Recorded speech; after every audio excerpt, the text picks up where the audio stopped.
Good morning. The meeting of the Michigan State Board of Canvassers for August 22nd is called to order. And good morning to all of you. First item on the agenda this morning is public comment. But before we do that, I'm assuming that this room is all here for number 3. Is there anybody? No applause. Is there anybody here who's trying to speak to anything other than the item number 3 on the ballot? There's no other public comment? Okay. If that's the case, what I'm going to do is move that item around a bit here. What we're going to do first is a consideration of the minute meetings for the July 31st, 2025 meeting. Move to approve. Second. Moved and approved. All in favor? Aye. I'll oppose, and aye, and no opposed. If you give me 1 second here, I have to make this machine work.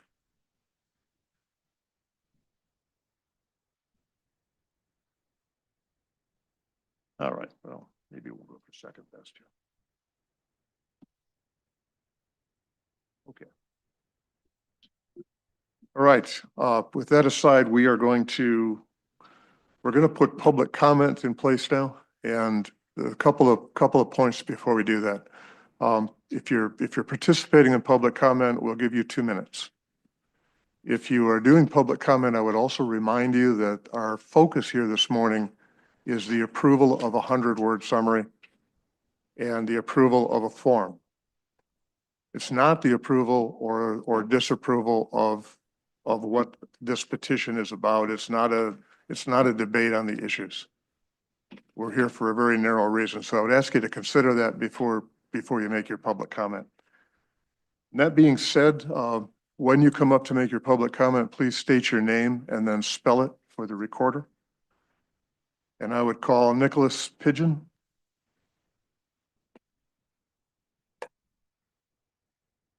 There's a small red button at the base. If you push that, it will turn that microphone on. Hi, my name is Nicholas Pigeon, and I CHOLAS PIGEON, and I'm a resident here of Lansing. And formerly, I was in a role that used to be the director of the Michigan Campaign Finance Network, which was a permanent watchdog organization on Michigan campaign finance and ethics and transparency. And during my tenure in that role, I saw how deeply people care about the issue of money in politics. It's not obvious by the amount of people in this room and in the 2 overflow rooms and in the lobby of the Binsfield office building. My role was mainly to answer questions by the press and individuals about, the legality of various political spending, and far too often, my answer would be yes. This seems sketchy and wrong, but it is completely allowable under current law. How could organizations spend unlimited amounts on a race so far as they say vote or do not vote for something? How could utilities and government contract holders be top spenders in our elections? This proposal would do a lot to solve that issue, and I was asked many times to see the legality of a lot of campaign finance laws, some proposals that were in some of the Senate and the House during that role, and I've looked at the language of this summary in this petition. I see nothing that would be challenged in the courts. I see this as completely legal, and I think it should move forward. Thank you. Thank you. Stancy Adams.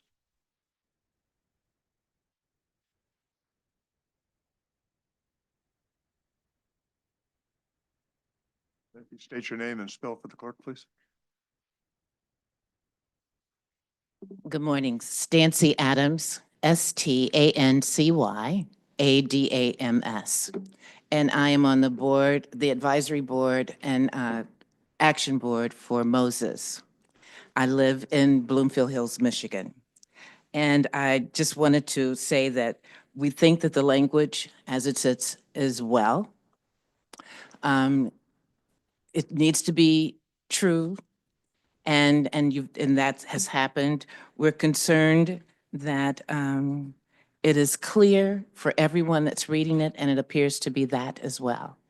Not having certain entities be able to be specific on who they're voting for or what they're supporting financially, I should say, is not recommended. So we wanted to move some things around, but we agree with the statement that has been made. Thank you.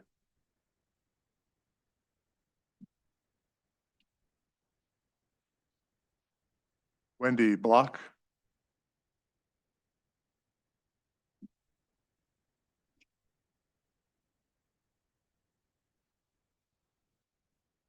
Good morning, Mr. Chair and members of the Board of State Canvassers. My name is Wendy Block. I'm the Senior Vice President of Business Advocacy for the Michigan Chamber. And I'm here today to voice support for changes to the Director's 100-word summary. Sure. Oh, sorry. Wendy, W-E-N-D-Y, B as in boy, L-O-C-K. Okay, sure. So I am here to voice support for changes to the Director's 100-word summary before you today. As you know, the board has a responsibility to present the public with a clear and unbiased language that reflects the scope and impact of the proposal. Unfortunately, we believe that the Director's summary falls short and risks misleading voters about the full scope of what's really at stake here. A broad proposal that, among other things, contains restrictions on free speech that the courts have repeatedly deemed unacceptable. We would encourage you to rethink the summary before you today, and our changes that we do support are outlined in the filing by the group Protect My Free Speech. So I thank you for your time and attention this morning and making sure that the voters' first impression of this proposal meets the standard of being true and impartial. Thank you. Mariah Bryant.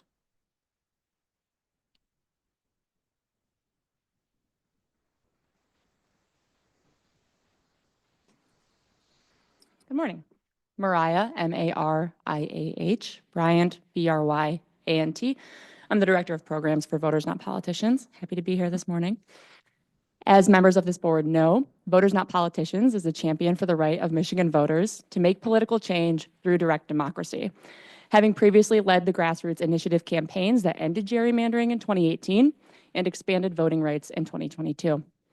As stalwart proponents of the ballot initiative process, we have the utmost respect for the responsibility state law places on this board to approve summary language that is true and impartial and does not create prejudice for or against the proposal, so that the potential signers have the opportunity to make their own informed and unbiased decisions about the petition. To that end, it is our belief that the Director of Elections summary fulfills that mandate. The summary accurately reflects the contents of this petition, and while there are words or phrases that we might have suggested, such as ban conflict of interest payments, limit high-dollar corporate influence in state politics, that also accurately reflect the petition, we can concede that the language proposed by the Director will not prejudice potential signers either for or against the proposal. The Director did his job. Now we simply ask that the board does theirs by approving the summary today that is true and impartial, regardless of any personal opinions any board members may have as to the merits of this proposal. Thank you. Thank you.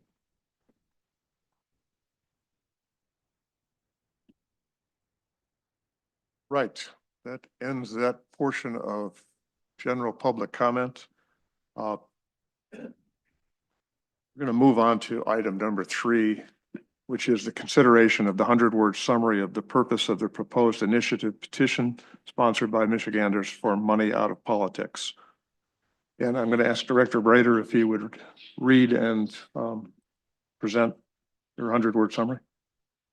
Sure. Thank you, Chair Housecamp.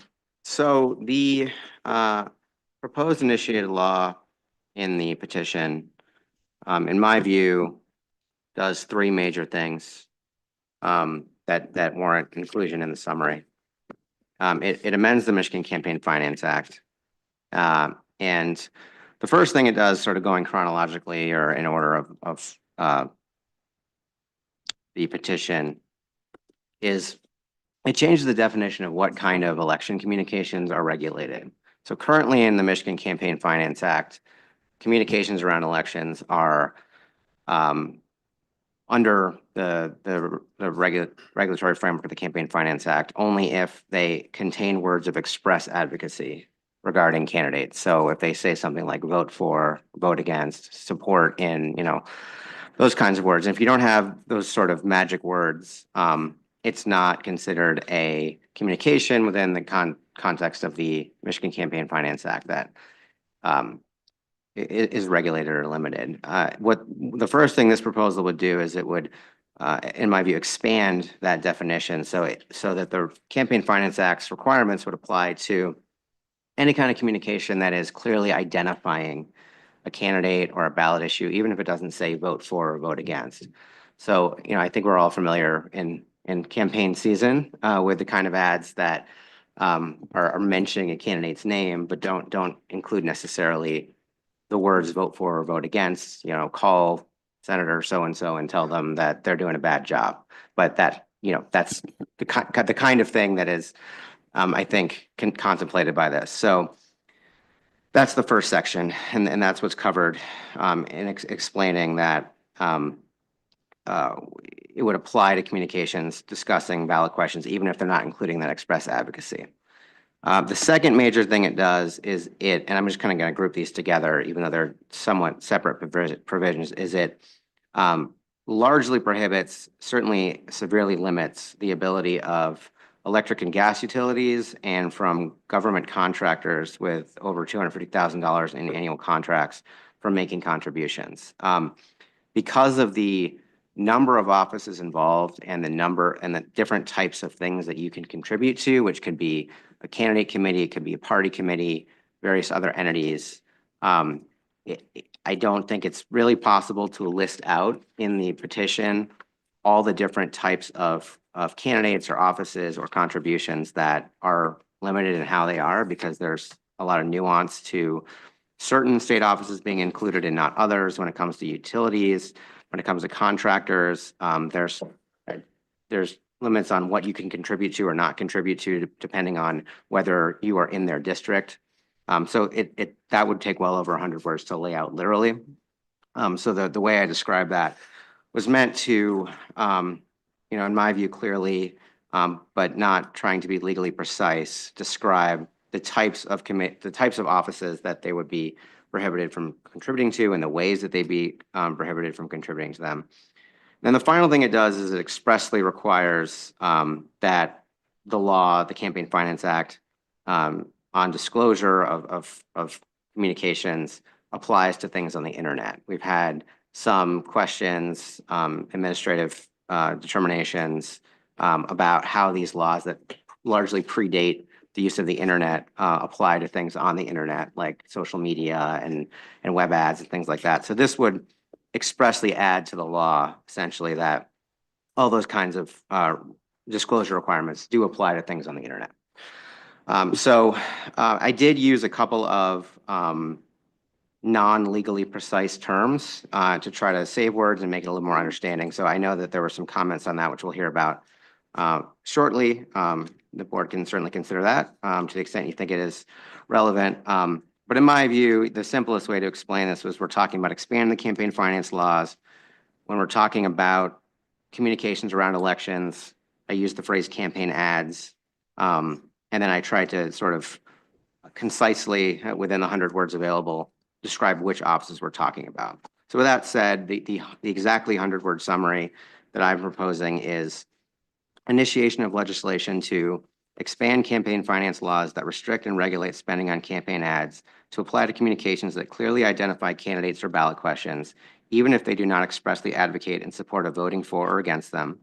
Prohibit electric and gas utilities from making direct or indirect campaign contributions for state-level offices that regulate them. Prohibit contractors with over $250,000 annually in government contracts from making direct or indirect campaign contributions for state and local offices that regulate them. Expressly require that the law requiring disclosure of who paid for campaign ads applies to internet ads. Thank you. Thank you very much. I'd like to move on so we can hear from the attorneys representing and Mr. Brady. I would ask you to, sir, I'd give you 5 minutes for your time.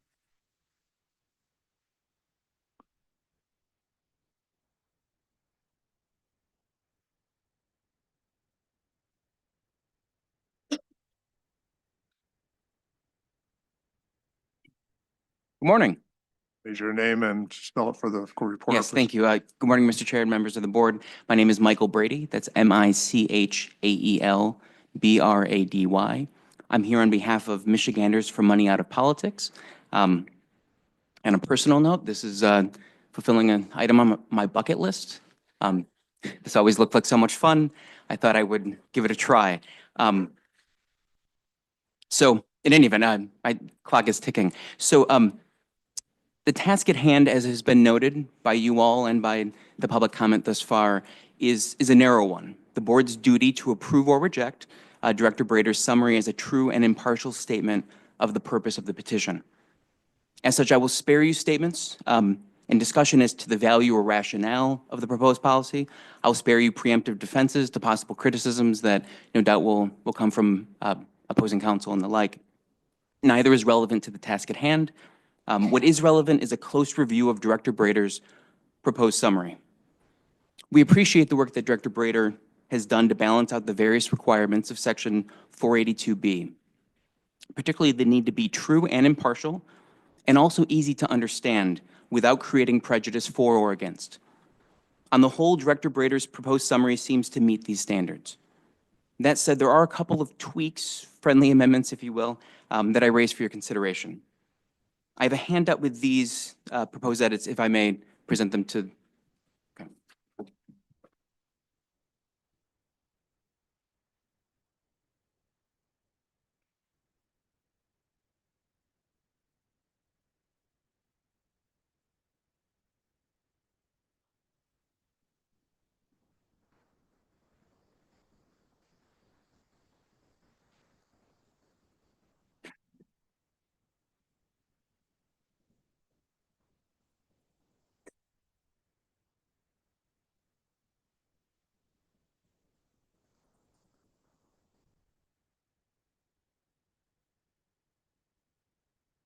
Bless you.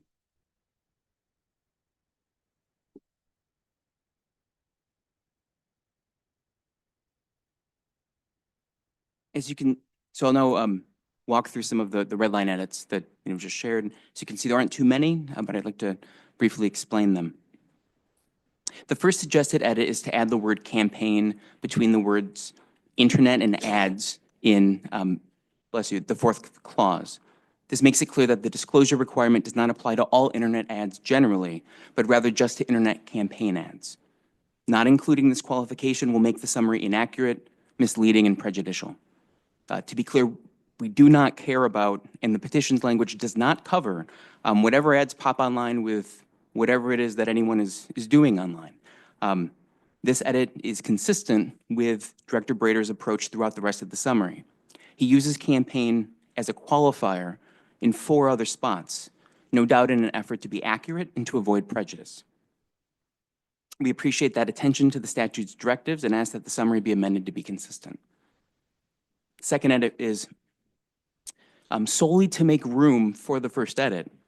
My second suggested edit is to strike the words "in support of" from between the words "advocate" and "voting" in the first clause. And I should say it's the first clause as Director Brader has it presented here. As you can see, it would be in what I propose being the third clause. We have no concern with those words. We are just looking for space and within the word count limit, and we do not believe that removing them has any effect on the meaning of the clause. Third and lastly, suggest an edit concerning the sequencing of the 4 clauses in Director Brader's proposed summary. In current form, that's his form, clauses 1 and 4 concern campaign ads, but are split apart from each other by clauses 2 and 3, which concern prohibited activity between certain entities and their regulators. I'm not sure why the topics are split in that way. Well, forgive me. Mr. Brader has explained, I think, why he organized it that way, but I don't think it reads as smoothly as it might otherwise. And as such, I think it's an opportunity to shift solely the sequence, not touching the substance, in order to make the summary more clearly written as 42B2D commands. So as such, we would propose moving clause 1 to the 3rd spot so that it is adjacent to clause 4, since both clauses concern campaign ads. We believe the simple shift will make the summary read more clearly and thus be more accessible to voters, apprising them of what they may agree with and at the same time what they may not agree with. With that, I cede my time back to the chair, simply ask for the opportunity, because I have no time. Ask for the opportunity to respond as need be. So thank you. Thank you. Uh, Comments or questions from my fellow members here? Ms. Cummings? Vice Chair. I thought you might be. Mr. I'll be here all day. Bordes. I also do not have any questions right now. Not bad. All right. Thank you. Yeah, well, I have. Oh, you do have a Yeah, I question? have thought about it, okay. So, oh. So it's difficult to read the campaign finance law, you would agree, yeah. And I've been trying to put together the various pieces of your proposed amendment. And I think I've got it. So disclosure of who's paying for ads is already required. Is that not true?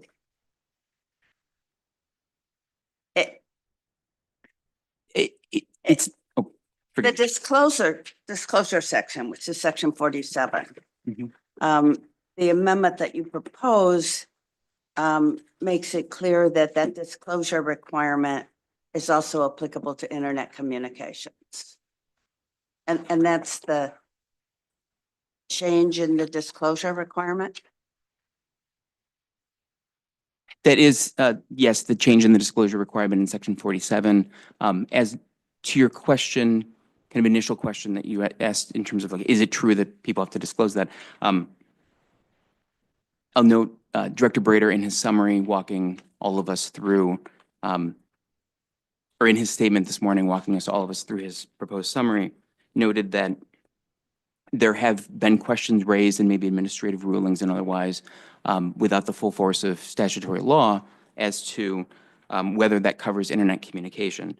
To look briefly, or I can direct you to it, but to look to section 47 and to see the unamended parts of that statute, it goes on at great length because, of course, the act was written in 1976. It goes on at great length spelling out many forms of paper, billboard, placard, poster, pamphlet, I don't know if door hangers on there, but there's a whole long list. What's not on there, of course, would be the experience that I'm sure you had, because all of us had it living in a swing state where you got inundated, we all did, fairly confident, every election with text messages, with all sorts of, emails, different advertisements online, all of that. Some of those do have statements, maybe because there's a different obligation, from a law or, federal candidates, federal law and the like. But not all of them do. And that uncertainty is present in, as already noted by Director Brader, the very questions that the Bureau of Elections has received as to like whether that covers that or not. So.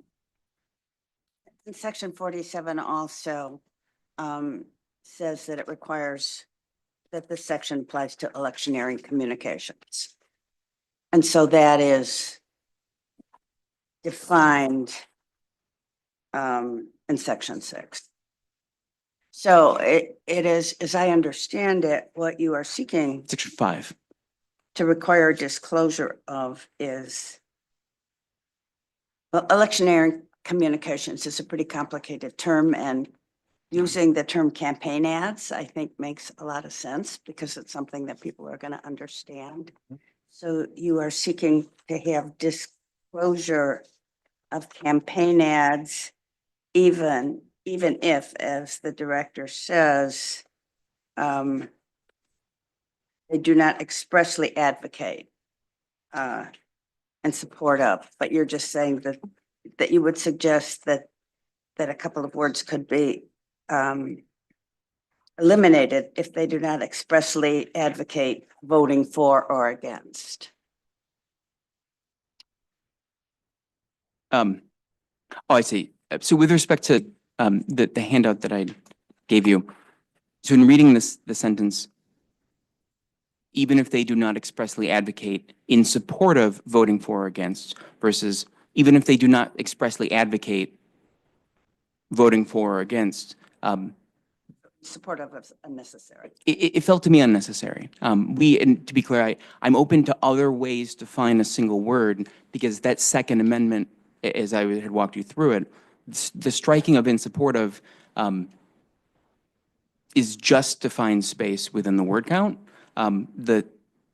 the thing that I feel strongly about is the inclusion of the word campaign between internet and ads, because this will not regulate internet ads kind of writ large for Verizon or whatever else, people are doing online and receiving internet ads about. This is just about campaign ads. And so again, I believe that you can strike in support of without affecting the meeting there. But if you disagree and have a different place to find one word, I'm open to that. Well, if we take out in support of. You've got 2 words. Yeah, so you're welcome. You Yeah, can come up with right. something else. Right, okay. Thank you. Just a quick Yes. pause at the end here, just to be perfectly clear. The only people you're targeting here are the utility companies and the contractors for the state. Is that correct? There are 2 different things that are going on, broad strokes. Yeah, I'm going on very broad strokes because Sure. it's time. Yeah, very broad strokes. So as Director Brader noted in walking through this morning, there are 2 different things. One of them does prohibit electric and gas utilities from making contributions, not in general, but to those entities that regulate them. And then, so they could still locate, donate to other offices that do not regulate them, and those are laid out specifically. They're spelled out within the petition language itself. So in that regard, the answer there is yes. The other aspects in terms of how Director Prater characterizes it being expanding campaign finance laws that already exist, that already govern the operation of campaigns and the like, that would expand that more generally. The term that I would use, but I'm not advocating at this point, I'm kind of, the ship has sailed on this, I'm fine with expanding. The term I would use is updating this act that was written in 1976 to reflect the world that we all live in, both as voters who are targeted by candidates and campaigns with electronic ads. Right? Like, I have a cell phone, they know how to they savvy campaigns and the like. They know how to geofence and do all sorts of other things. Nothing wrong with any of that, but that's not currently covered by the law. And so we wanted to update the law just to make sure it reflects the world we actually live in right now. Well, and that was the reason I asked you the question. Yeah. When I read your petition, that was the part that really struck me was here we've got some things about expanding and modernizing campaign finance laws. Hey, there's some good stuff here. But then all of a sudden it was, here's this big piece that's going to limit the ability for this group of people and this group of people to participate in the electoral process. It seemed like you've got 2 radically different things happening at the same time. I was just trying to clarify that. Sure. I think the unifying aspect there might be, it might even be, the creation of the name for the group predated my involvement, but it may, the name itself may, really kind of speak to that and link these together. Michiganders for Money Out of Politics. And so in a certain regard, what they both involve would be an update to the campaign finance laws or expanding the campaign finance laws to acknowledge the technology and other things that exist, just part and parcel with how people run campaigns, necessarily, nothing wrong with that. But to update those things to require disclosure and other things that I would just say are open questions that keep me and fellow counsel gainfully employed, helping people maneuver the complexities of campaign finance law. It's not very straightforward, but even amongst in the scheme of things, kind of cottage industry players who focus on campaign finance law, there's enough of a question mark as to to what degree does it cover or not, hence the existing questions to the Bureau of Elections. So that's not necessarily keeping money out of politics per se, but it is providing disclosure, which has been upheld consistently here and federally. On the other aspect of it, there's in terms of some of those specific prohibitions, like there is a concern. There's a concern from my client and folks involved within the organization that I'm representing that entities that are receiving money from the government with contracts, and in the case of utilities perhaps, that are directly regulated by the specific entities that then taking the money and putting it right back in is a concern. Well, with using that same logic, though, if I were receiving a bridge card from the government, wouldn't that put me in the same position where I shouldn't be allowed to comment or support because I'm receiving money from the government? It's an interesting question. I guess, and I fear that I may be, veering into the bit of the kind of questions of policy versus the immediate question at hand for the board. But I'll play along for a moment, at your question. I think as a practical matter, it feels like there's a difference, and this is certainly my client's concern, between someone who is in an economic state that they qualify for a bridge card, that they then have enough money to get any candidate's attention, right? Mr. Cordes, you run campaigns, other people up here run campaigns. So as a practical matter, I don't know that that's actually a concern that people are concerned about. But if that is your concern, turns out, Just a question. yeah, you could, sponsor a ballot petition. But sorry, I mean no disrespect. I just left Well it here. played. But there is a concern, and there have been stories in, reported, across the way about utilities and different kind of insider dealings and the like that do cause at least some committed voters to be concerned about who is the state legislature really responsive to. These are the questions that I think have motivated some of the voters behind me. It remains an open question as to how the voters of Michigan will ultimately vote on this. I don't know. I've spent enough time to know that it's kind of a fool's errand to guess about how the people will vote. And so in this way, I'm not asking for your vote today or your signature on the petition, just to do your duty on this particular matter. I figured you were a good one to ask the question of. Yeah, no, I appreciate it. Thank you for your time. Thank you. Actually. Do you have a question? Hi, Mr. Brady. Good morning. So in all the media that I've heard about this petition, there's a lot of focus on the utilities and electric and gas utilities. When I read it, something big to me that jumped out was the elimination of, so under section 8, I'm sorry, section 6 at the very bottom, getting rid of the exception to having to disclose, like getting rid of, you no longer under this petition will parties be able to have an exception to the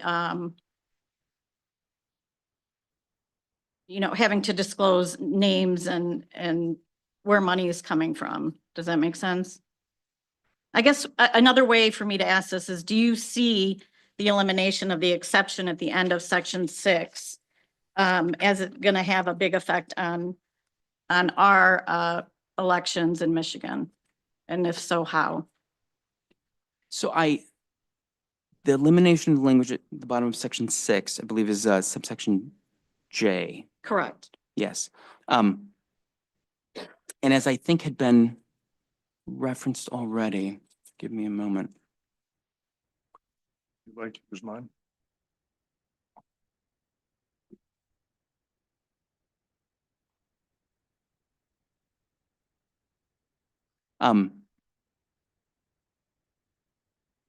I don't believe that, so I would ask that you read subsection J, 6 subsection J, and its elimination in the context of 6 subsection B that's been added in, that incorporates in a public communication. So expenditure, so section 6 deals with expenditures. Yes. 1J. Yes, here we are. Accepts out, the change in 40. Some of the specific is some known as like magic words, as Director Yeah. Brainerd walked us through: vote for, elect, support, but incorporates back in. If you look at the language in B sub II, which says, so a public communication expenditure per 1B would cover a public communication that is any of the following. And one of those is under II would be promotes, supports, attacks, or opposes a candidate regardless of whether the communication expressly advocates the election or defeat of a candidate. And so it is, I believe, an intent that that does not materially change. It doesn't kind of remove the coverage from J, but rather builds upon that and expands it out within the particular time frame. So J's not actually, I guess, like J's not actually, I mean, J is going away, but the substance of J is being incorporated into B.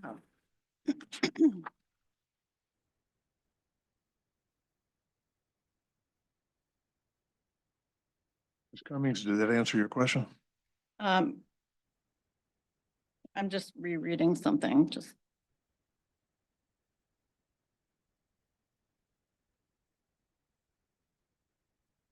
Okay, thank you.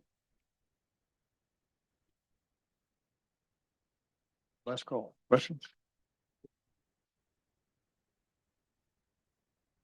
No. All right. Mr. Brady, thank you. Thank you. Mr. Liedl.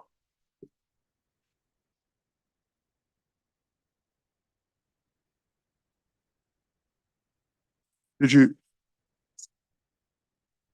And Mr. Doster. Two for the price of one.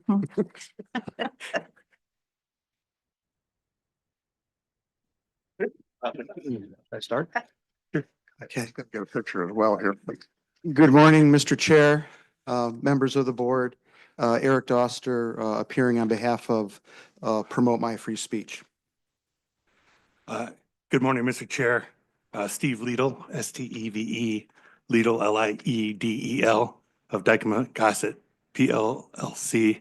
On your left, also appearing on behalf of Protect My Free Speech. On Wednesday morning, we submitted written materials relating to the 100-word petition, a summary prepared by the director for agenda item 3. I'm not sure if it's helpful. We have paper copies if anyone would like copies of our submission from last week. Mr. Brady would like a copy apparently, and I think if you have copies, we will take them as well. Thanks. This is what. Yeah. Yeah, this is the thing they This already is exactly submitted. what was submitted Not new. in electronic form on Wednesday.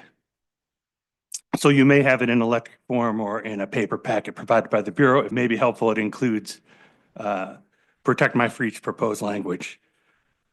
Just to keep things moving today, while Mr. Doster's passing those out, I'll keep moving. The initiative before you today is problematic. It's so problematic that Mr. Doster and I have been brought together. Both of us also agree that the director's summary unfortunately fails to comply with standards applicable under MCL 168.42B as detailed in our submitted materials. We won't go through all those details today. The summary includes several factual errors, and that's not permitted because Section 2B of MCL 168.42B requires that the summary consist of a true, not a false or inaccurate statement. And even if it is attempting not to be legally precise, it still must be true and accurate. So here's an example of an incorrect statement in the summary. The initiative includes, or the summary includes the phrase, prohibit electric and gas utilities from making direct or indirect campaign contributions for state level offices that regulate them. This one's inaccurate in at least 3 ways. First, under the proposed initiative, the prohibition does not, as the summary indicates, extend to all gas and electric utilities. It applies only to those regulated by the Michigan Public Service Commission, and the summary should be clear on that. Second, the prohibition applies to people, not places, to state officers, members of public bodies, or candidates, but not to offices. And third, offices don't regulate anyone, utilities or otherwise. While the Michigan Public Service Commission does regulate some electric and gas utilities, the governors and others subject to the prohibitions do not. The Attorney General does not. She's counsel to the commission. State senators and state representatives together can enact laws but do not regulate. they legislate. And candidates that aren't in public office don't regulate anyone at all. So to say that this applies just to regulated regulators is not accurate. In addition to we're going to tag team to make this move along better. In addition to the numerous factual issues, several words used in the director's proposed summary are ambiguous. That's also not permitted under subsection 2D of section 482B, which requires a petition summary to be, quote, clearly written. That requirement precludes ambiguities, but the director's summary uses an ambiguous they or them 4 different times, and no one can determine who they or them are. For example, when the summary indicates that the initiative would, quote, prohibit electric and gas utilities from making direct or indirect campaign contributions for state-level offices that regulate them, does them refer to utilities or to campaign contributions? Unclear. This summary is not clear. Because each phrase used in the director's summary includes one of these ambiguities or factual errors, we do not believe it can be simply tweaked or fixed. We believe you need to start over with a new compliant summary. So Protect My Free Speech proposes the summary included in Exhibit A of our submission that I just handed out. This summary certainly complies with the requirements of Section 482B, and we strongly urge its adoption. To comply with the statute, any summary adopted should address the following items. First, free speech. This proposal restricts constitutional free speech rights. Petition signers must be informed of the impact of the initiative on constitutional rights. Political contribution and expenditure limits operate in an area of most fundamental First Amendment activities. As Attorney General Frank Kelly noted, the First Amendment affords the broadest protection to such political expression. So the summary must inform signers that the initiative would restrict free speech rights because that's exactly the purpose of this initiative. Second, voters must not be misled about the expansive range of people and organizations subject to the prohibitions under this proposal. The summary only indicates that the prohibitions would apply to, quote, gas and electric utilities and contractors with over $250,000 annually in government contracts, end of quote. But the initiative actually applies to a far, far more broader range of people and organizations. Beyond these listed entities of contractors and utilities, these prohibitions apply to affiliates, including any entity directly or indirectly established, financed, or maintained by a utility, contractor, or their principals. That's broad enough to include charities financed by utilities contracts or their principals and many others. Principals of utilities and contracts, including board members and their, quote, immediate family, end of quote, which is an undefined term here, majority and substantial owners and their immediate family, officers and their immediate family, and their, quote unquote, agents. That's broad enough to include a meter reader who is an agent of an electric or gas utility. The summary for this initiative must, absolutely must, indicate the broad range of people and organizations that will be subject to its prohibitions. Any summary indicating that the prohibitions apply only to utilities or only to contractors is misleading and not compliant with Section 482B. The third of our 4 points for you this morning is that voters must be informed that the restrictions imposed by this initiative will extend to providers of gas and electricity other than traditional utilities. Large portions of the state are serviced by rural electric cooperatives. In many cases, municipal utilities provide gas or electricity. I would appreciate the discretion of the board to continue for just a couple of minutes more. Great, thanks. In many cities, municipal utilities provide gas or electricity. Both co-ops and munis are subject to regulation by the Michigan Public Service Commission. The summary should inform all voters in this state that this proposal will apply to their electric provider, not just those other big utilities located elsewhere. The summary must indicate that the prohibitions would apply to rural electric cooperatives, municipal utilities, and other regulated gas and electric utilities. Fourth and finally, The summary must inform voters that this proposal will greatly expand governmental regulation of a wide range of communications, not merely campaign ads.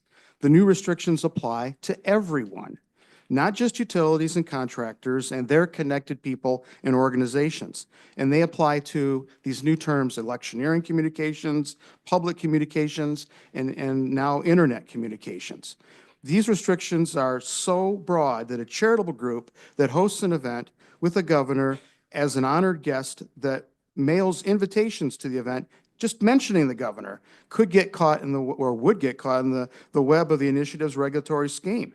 A simple mention of a name or a photo of a government official or a candidate can be enough to trigger registration and reporting obligations and restrictions under this proposal.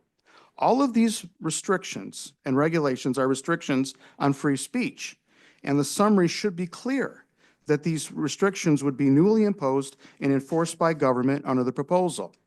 We are both here today in full agreement. This initiative is broad, applies to a wide range of people and organizations, and restricts free speech in an unconstitutional manner. The summary should advise voters of this purpose. So we urge you to fix the summary. You can do so by adopting the summary proposed by Protect Me, MI Free Speech, and we'd be happy to answer any questions. Thank you for your time. Thank you very much. Questions? Ms. Cummings? Vice Chair Gerwitz. Right, you would agree that whether or not any particular piece of legislation restricts free speech or freedom of association is for the courts to decide, would you not? Absolutely. It's Unconstitutionally restricts free speech. right, it is not. And we're not advocating the word unconstitutional to be placed into No, the. but you're implied, you're saying, Well, no, member, but whether or not the word free speech and freedom of association incorporates the protections of the First Amendment and of amendments under the Michigan Constitution. So it is not for us to decide whether this proposed regulation is unconstitutional. Member Gorwitz, we're not asking you to do that. But By, you're asking us to say that it restricts free Which speech is and freedom exactly- of association and which is exactly which, since 1976, the United Supreme Court has said, even before Citizen United, that all regulations on political activities in terms of contributions and expenditures do. They are by definition a restriction. The only question is whether or not they're permitted under the Constitution or not. We're not asking you to make that decision or to indicate that they are unconstitutional. We do believe that voters should be notified that these are new restrictions on their free speech right. Every campaign finance regulation that imposes restrictions on contributions or expenditures is by definition, and this has been recognized by Attorney General Frank Kelly in an Attorney General opinion issued in 1998, that all campaign finance regulations do restrict campaign finance speech. The question as to whether or not they're unconstitutional, as Mr. Doster and I agreed that this proposal is for a later day, not this board. But we do believe that this proposal should notify all voters that this does impact their constitutional right to free speech. And if I may, I want to answer you could continue to answer the question. This proposal is very broad. It applies not just to quote unquote campaign ads. I mean, this applies to the mailing of a Red Cross invitation for a charitable event. This applies to grassroots lobbying activities where every side of the political spectrum ask members of the public to support this piece of legislation or oppose that piece of legislation. And there are no exceptions here. Looking at the proposal's definition of electioneering communication, and this is what happens when you have a broadly written proposal. You come into the area of unintended consequences.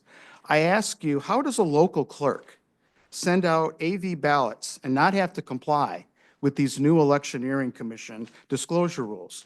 And let's go through their definition of electioneering communication. And this electioneering communication, and I'm looking right at the proposal, means a public communication by means of mass mailing that references a clearly identifiable candidate regardless of whether the communication contains express advocacy within 100 days of a general or within 30 days of a primary and is targeted to the relevant electorate. And before you say that's a crazy result, I was going then to say creative, not No, no. crazy, but there's no exception. No exception. There is absolutely no exception under electioneering communication for a public actor versus a private actor. So this is in the law of unintended consequences. This is one of them. I hope they didn't mean to do that. But the bottom line here, and this is what we are asking this board to recognize and adopt as part of the proposed summary, is that this proposal seeks to impose new government restrictions on free speech and freedom of association rights. Yeah, I'll make it even more interesting. You know, let's say I'm not, but if I were a social media influencer, right? And I pay different social media sites, not for particular placements of items, but generally, I pay to be, let's say I maybe get a blue check. And because of that, the algorithms promote my posts, right? And, let's say, hey, I like Governor Whitmer and her buffs, right? It's a fashion thing, right? But it happens to be during an election period, and I'm paying the service for that. Apparently, I'm now subject to reporting obligations if I spent any money on that, because I used her image and her name in my social media influencing post on fashion, not having anything to do with the election. That's what the proposal does. So, and it's both of these examples, far outside the scope of a campaign ad, right? So that's why we emphasize the point that it is inaccurate for the director's summary to limit them to campaign ads.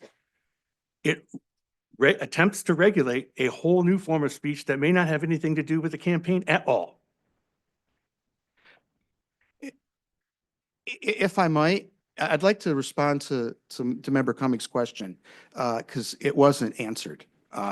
Sorry, but I realize that I'm talking with the former MDP General Counsel. I'm the former MRP General Counsel, and we both had administrative accounts. And I think that was the question that you were asking. Under this proposal, absolutely, they would have to disclose their donors. Under definition of electioneering communication. And I would say for two reasons, they'd have to disclose their donors. One, under the definition of electioneering communications, and then also this new undefined, when they got rid of section 62J, or they were proposing to get rid of that, it's not merely supplementing what they did earlier, this promote, support, attack, what's the other, there's 4 words, promote, support, attack, oppose. I don't know what that means. I mean, what Mr. Lidl said was absolutely right. You could comment just using the person's name and say they have a wonderful family. Are you now supporting them? Does that now become an expenditure under the Campaign Finance Act? I mean, so it would absolutely destroy the bottom line answer to your question is it would absolutely destroy the ability of a state political party or a county political party to have an administrative account and run candidate issue ads. So. I just want to make sure that, yeah. 4 days.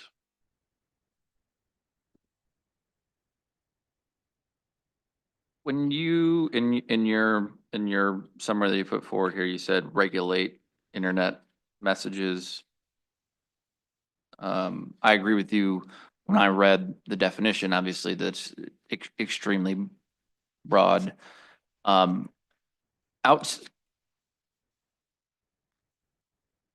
Using something as broad as regulate internet messages, do you think this applies to, would a internet communication without a picture of a politician or a picture of an elected official or the name of a, do you believe that there is an unintended consequence that something that does not, does this go outside of the scope of something that doesn't include a elected official or a politician, even if it's not, political in nature, like you said, the Red Cross? Yeah, I mean, I think initially is, there are a lot of communications that no one would consider a reasonable campaign ad, right? because you just happen to mention someone, right? Or use a name. You may be required to under law. You know, for example, you may have to include the name of a county clerk when you're doing something or other covered official. And so, you know, it's so broad, I don't know that you can give a definitive answer to that. And we don't know how it will be interpreted. I also don't think, given the task before you today, that you have to cover the gamut of all the types of entities or communications that can be covered, right? I think that you could say something like certain internet messages or other communications or public communications. We're not suggesting either, you know, that you include all of the offices that may be covered. I think that you can cover that by saying some state offices or certain local offices, something like that. We're also not suggesting that you list out all of the various entities that may be covered. You don't have room to do that in 100 words, but I think it's inaccurate to say just utilities or contractors. I think you need to say utilities, contractors, and related people and organizations, or connected people and organizations, something to that effect. So I think this is certainly doable in a way that's accurate.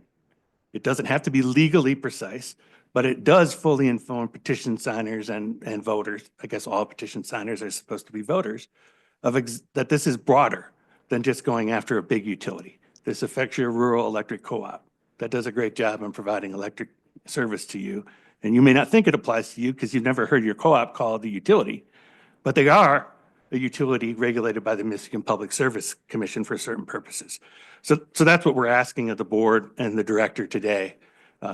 Make it clear that this is a bit broader, you know, whether it's a campaign ad or a utility and a contractor, than what the summary that you have before you actually indicates. I mean, it's a long proposal, but you can still summarize all those things in a way that's accurate, and it doesn't have to be legally precise in when you do that.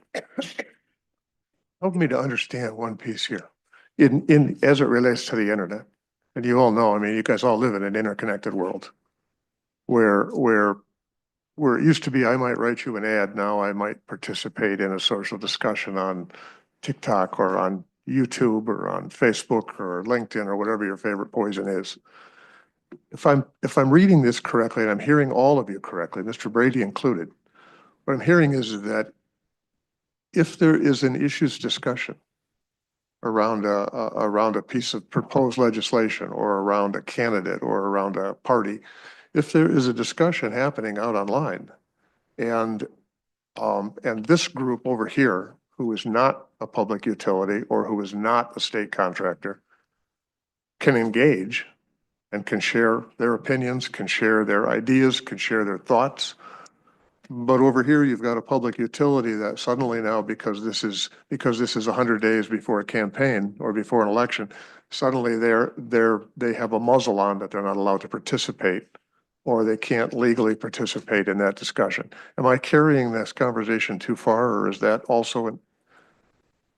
No, I think, Chairman Housekamp, you raise an important point about the structure of this proposal and how you can effectively summarize it.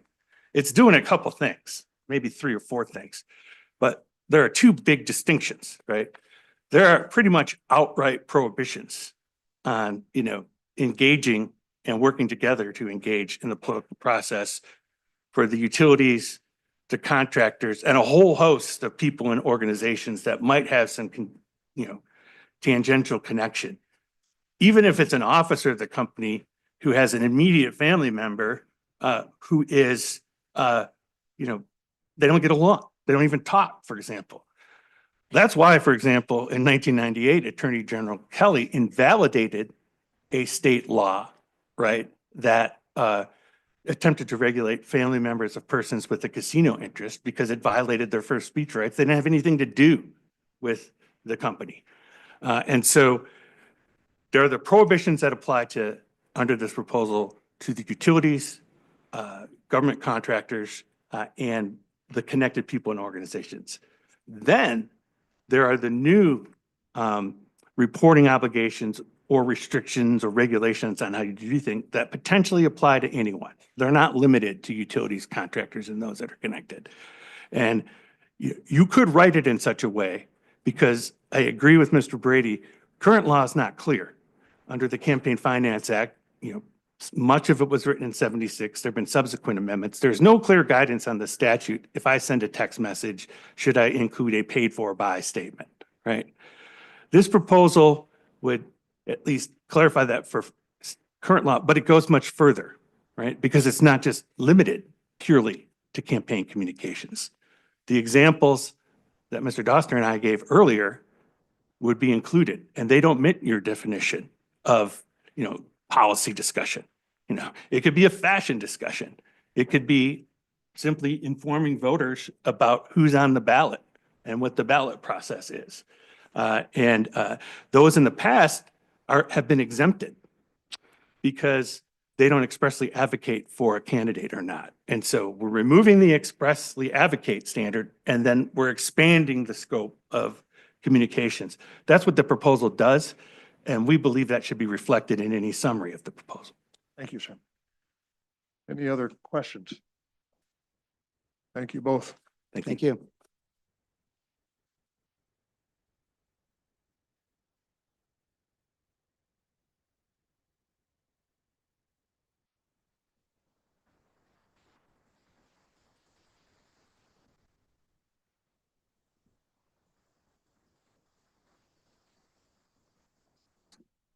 Okay.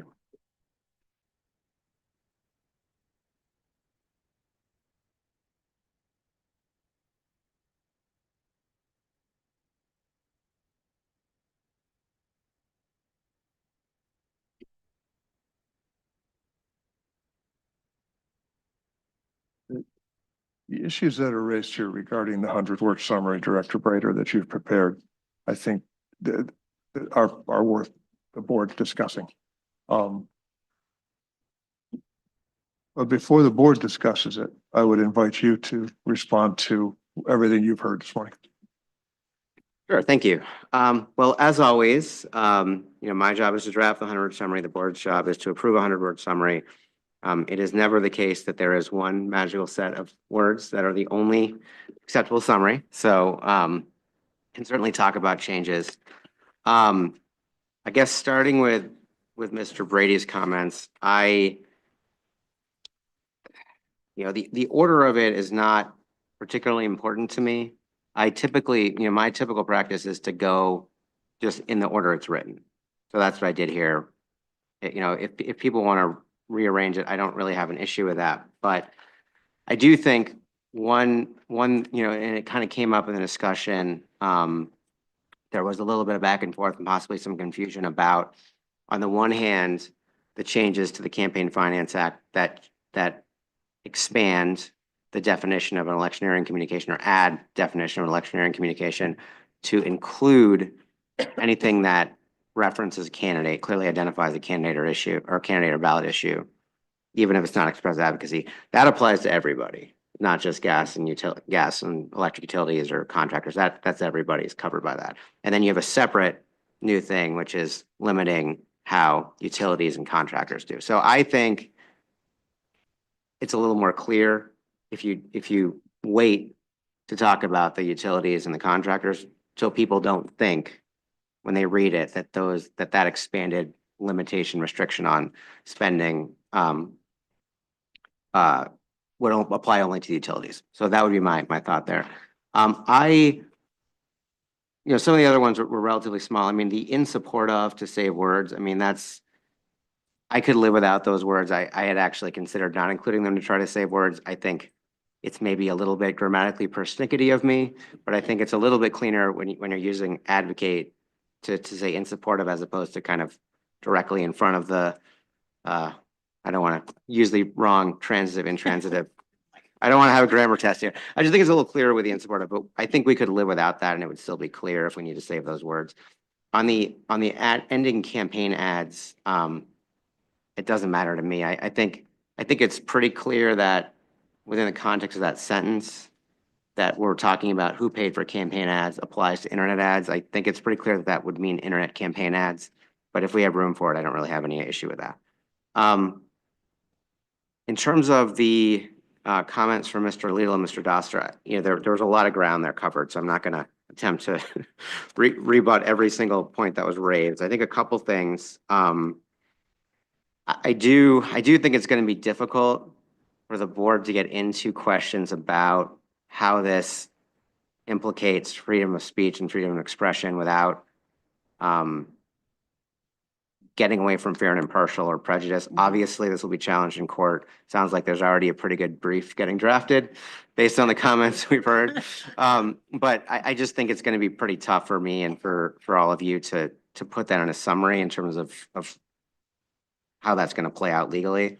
In terms of the regulate question, I really do think, I understand Mr. Lito was explaining that some entities regulate and some entities legislate and some, he didn't say all this, but some entities might enforce or provide counsel to those who legislate or regulate. I think that's really legal precision. I don't think most people understand or care about that distinction. And I would even just say, as evidence in support of that, that even the proposed summary from Mr. Lidl and Mr. Doster uses the word regulate when it's talking about what the legislation would do, which is something that legislators do. So I think that's actually kind of supports my concept that regardless of whether you're legislating or whether you're a regulatory board, what most people think about is regulating. So I think that's the most efficient way of contemplating that.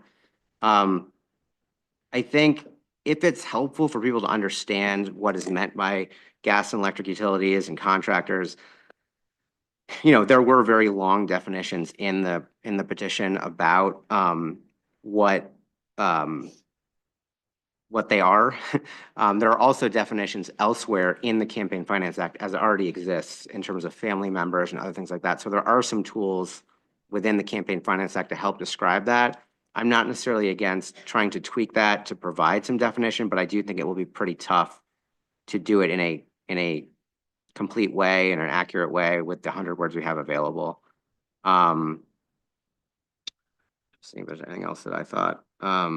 Yeah, there were a couple things about the they and the them. I think similar to the campaign ads. I think it's pretty clear from the context. I'm not against changing that. Like, even if they do not expressly advocate in support of voting for, or sorry, that's the wrong part. But where it says prohibit utilities from making direct or indirect contribution or offices that regulate them.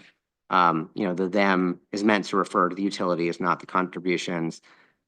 That was really a word-saving thing. If you wanted to say the utilities or utilities, it would be okay with me. But I don't think that's totally necessary.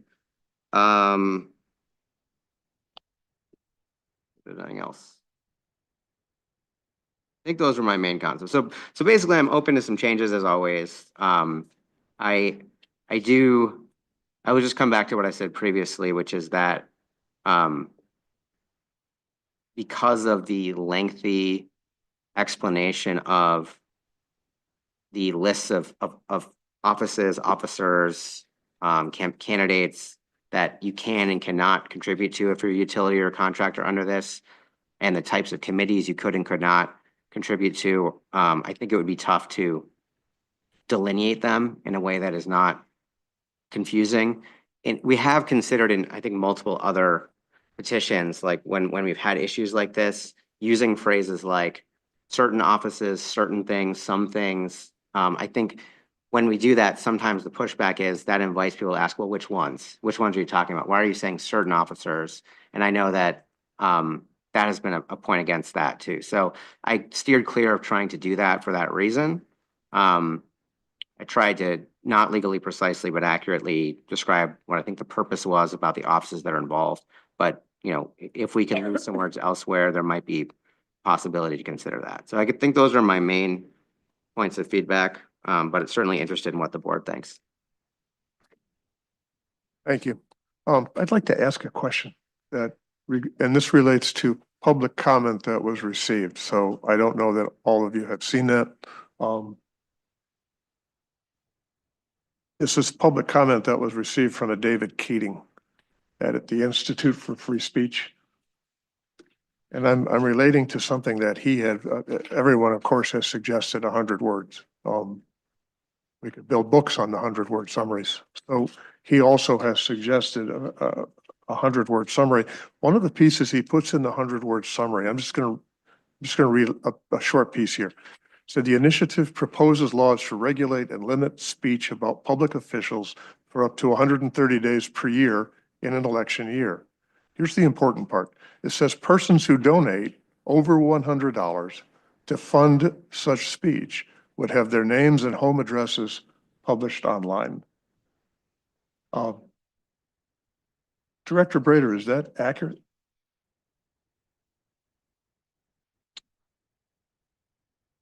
There are disclosure requirements for spending. I don't know that it would be $100 though. I might need some help from Adam on this one because this is referencing existing requirements. I think the comment is meant to reference how the new requirements would interact with existing requirements. I would be hesitant to tell you without looking at more closely exactly what the threshold for the donation is and what specific entities on the disclosure would have to be included. It would be published. The disclosures are published online. So if I can have some time, I can maybe come back to you on the details of that. But it's generally true that when you make contributions and you have to report things that that information about you does get published. Adam, can you off the cuff answer this or do you need some time? Okay. So the online posting requirement is not tied to the person making the contribution. The posting requirement is tied to a threshold with the candidate. So if the candidate meets certain thresholds, then they have to start filing online, then their information gets posted online. But candidates can have a reporting waiver, for example. There are school district candidates that are not even required to post online depending on the population of the school district. So I don't think it's accurate to say just because I gave you $100 that means my information is going to be posted. It's because it's not based on me. It's my status of giving. It's based on your status as a candidate and your levels and how much money you are raising, spending in your account, et cetera. The bringing it up it ties back to how we present a 100-word summary for people who are considering signing this petition. And it goes back this way, and I maybe I'm putting the pieces together wrong here, but it strikes me that a whole group of people, a whole group of state voters working for everything from road construction crews to data entry clerks for public utilities are suddenly going to have a new set of restrictions that they have to be concerned about if they contribute or if they comment or if they are involved in the political process, either for advocacy, no matter how they advocate. And one of the outcomes of those, of course, is going to be the public filing requirements. Is that an accurate statement? Am I looking at this right?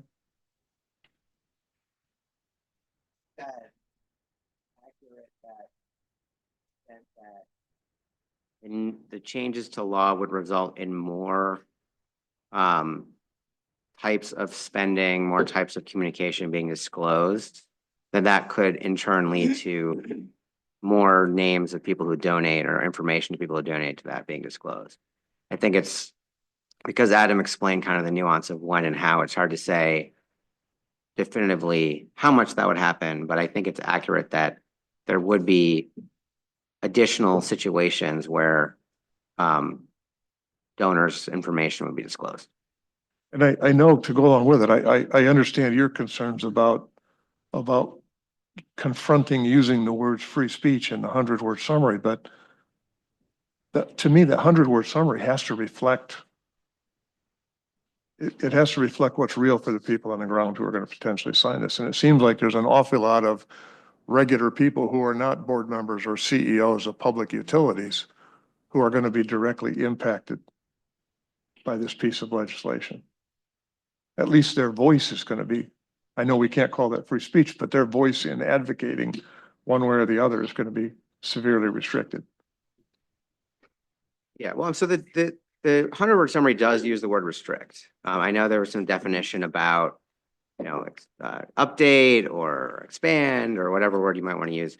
I did think it was important to include that some of the restrictions on spending that previously were not there will now be there. So it does say that restrict and regulate spending on campaigns as applies to communications.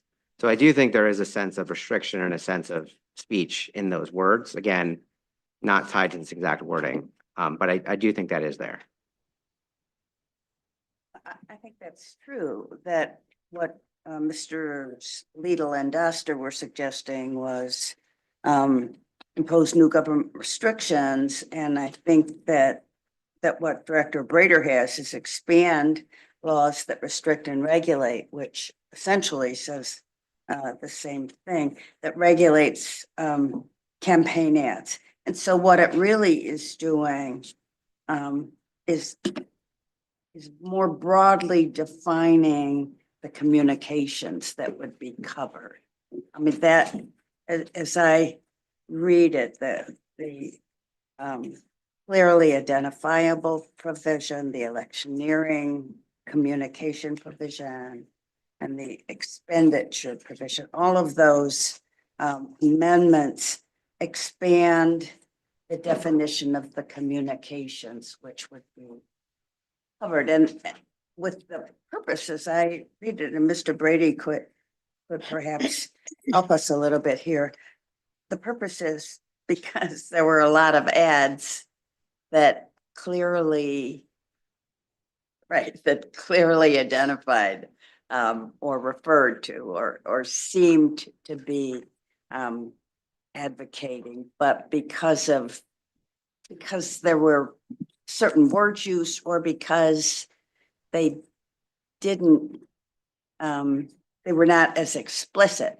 So there were all sorts of ways of communicating, which were communicating but managed to avoid the disclosure requirements. And so what this seems to me to be doing, and what I think Director Brader's summary does explain, is that it makes more communications disclosable. For some Which- people. That's the operative, though. It's for some people. I mean, there are a lot of communications that are already, I'm not sure about that. I mean, my contributions and yours, political contributions, are already disclosable. Right? They're out there for everybody to see who I'm giving to. And the question that is addressed by this kind of legislation is who's paying for these communications, and it seeks to recognize that communications are made in many different ways that they were not previously made, that may be more significant than something that was explicitly recognized. For example, a placard, a poster, or a pamphlet. That isn't. I mean, requiring the disclosure of who paid for those things is not going to make a whole lot of difference, but requiring the disclosure of who paid for internet advertisements, that is a matter which this seeks to cover. And I think that Director Brader has this in this limited space available, has accurately summarized that to communications that clearly identify candidates or ballot questions, even if they don't expressly advocate. But that's kind of complicated, but he's got it in there in a really concise way. And I'm not as worried as you are. I guess I'm not quite understanding what your concern is. I guess what I'm seeing here is I'm seeing it again. I'm not an attorney, But what I see here is almost like a funnel. On the one hand, on the output side, we're talking about reforming and adding and bringing campaign finance law into the internet into the internet generation, into the internet culture. And I hear that argument and I'm listening to that. But then in the same token, we're going down a funnel and we're saying, now we're going to make all these new disclosure requirements. We're going to tighten things down and regulate them. And you are accurately describing that in your summary. But now we're going to get down to a point where we're saying, but it really only applies, or it's going to really affect these particular groups. It's going to limit a group of voters and a group of people. And I go down from not from your first section here of describing the new disclosure requirements, but I go to the last piece of your 100-word where it says prohibit contractors with over $250,000 annually in government contracts from making direct or indirect campaign contributions for state and local offices that regulate them. Expressly require that the law requiring disclosure for who paid for campaign ads applies to internet ads. So that the last meeting we had, we heard a lot about small business being affected by things that these petitions are doing. I think that this 100-word summary, I think, has to reflect to the people who are proposing to sign the petition that this petition only affects certain groups, but the groups it affects are pretty significant portions of the voting populace. And that's what without using the word free speech, I think we're still limiting a group of voters. I think we're taking away the ability for a group of voters to be able to express themselves in political campaigns, whether it's for candidates or causes. You don't see it that way? I'm sorry? Their names will be disclosed? How, is that what you're saying? Because I get to the word here where they are.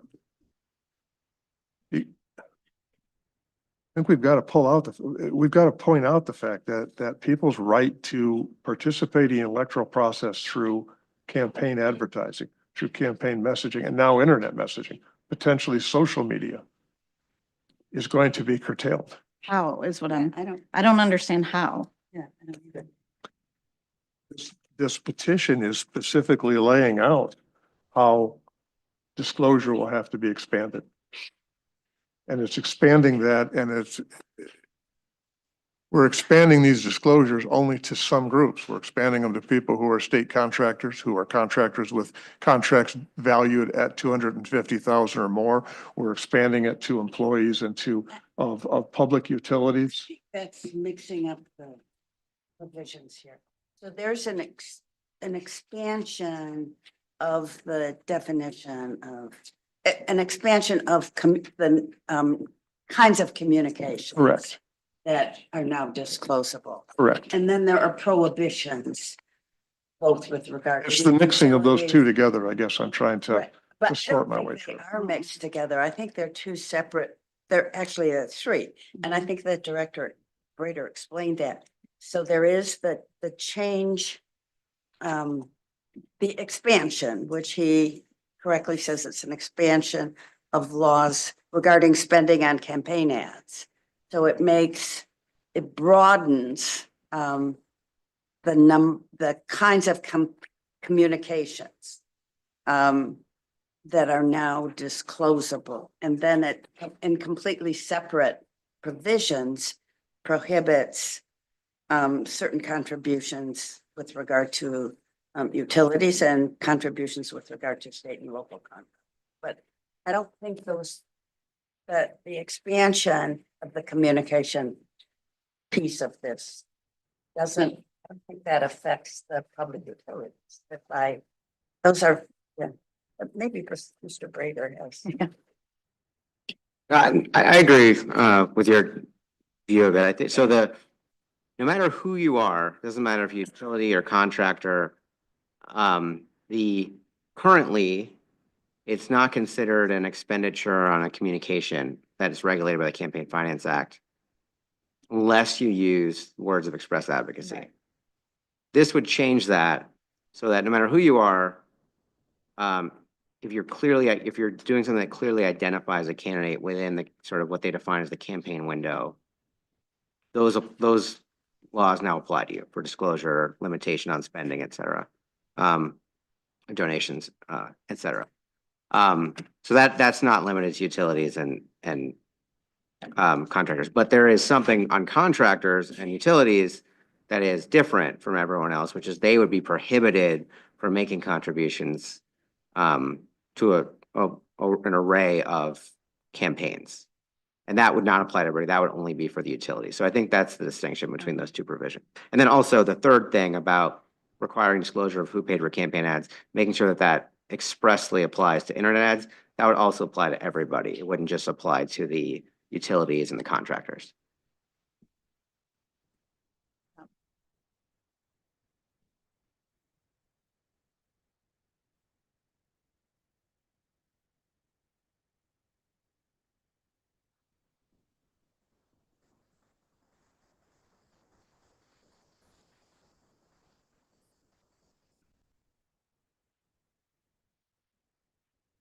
Let me read here a minute.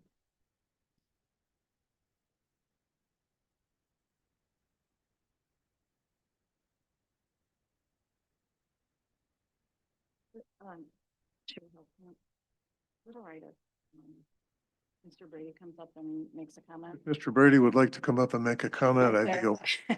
Thanks.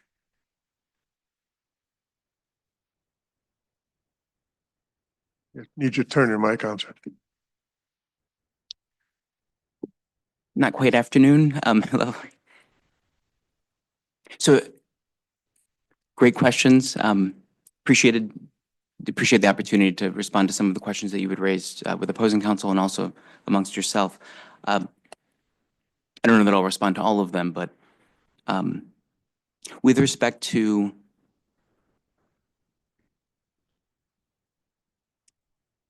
maybe the most recent topic as to, expansion and coverage and the like, I would direct you to section 51, which establishes thresholds for what kind of expenditures are required, or I'm sorry, what expenditures would have to be or would be regulated. So this is existing statute, section 51.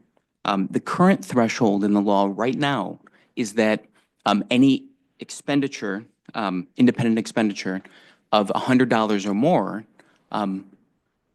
someone would have to disclose that. So it's not the contribution, the independent expenditure. As you see in the petition, we increase that amount.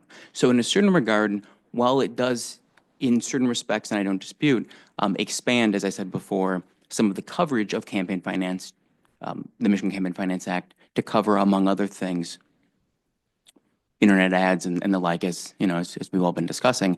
It also actually will cover fewer people for all of those people who make an independent expenditure in that gap between $100 and $500. They will no longer have to submit any kind of regulation or otherwise, because this would increase the threshold from $100, which is the current standard, which maybe $100 did a bit in 1976, but it's a pretty low threshold now. And so that expands out broadly to everybody in the state who makes an independent expenditure, this current law, everybody in the state who makes an independent expenditure of $100 or more, and that will increase it to $500, as you can see there. So to your question, does it expand it out broadly? Yes and no. Certainly in terms of the scope of the activity, no dispute. We're proud of this thing. Right? That's why we're up here. But in terms of the coverage amount, it does actually make a shift for the first time, I think, since '76 to increase, maybe it's a different kind of nod to the passage of time and inflation, but makes an increase up to $500. So in that regard, anyone who is currently making an independent expenditure of $100, $200, $300, $400, $499, they currently have to file with the Bureau of Elections, campaign finance, all of that. They won't, actually. So I don't pretend, just as with the bridge card earlier, I don't pretend that that's the kind of thing that moves elections. But I note it nonetheless. Not so much for an amendment, but just because it's a question that you've raised and that you're concerned with.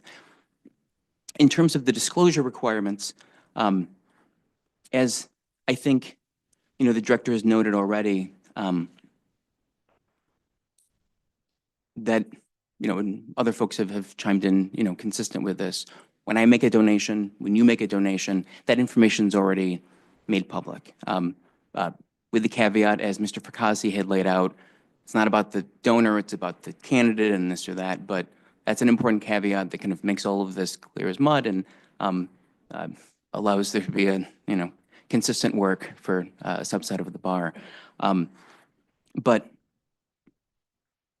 anyway, just to say, the public comment that I did not see, but that you had raised, you kind of read aloud from an individual, that would be the one aspect that, or the one reaction, just to kind of reaffirm what's already been offered, that in a certain respect, I think there's one way of thinking of this, is that it more perhaps levels the playing field, because if you or I are making any kind of contribution, if I, were to print yard signs, $499, or frankly, beyond that, because it'd have to be beyond that. So if I print, $500 worth of yard signs and I pass them out, I'm covered by this new law with the 500. I would have been covered under the status quo as well. It's a yard sign, so I've got to disclose that.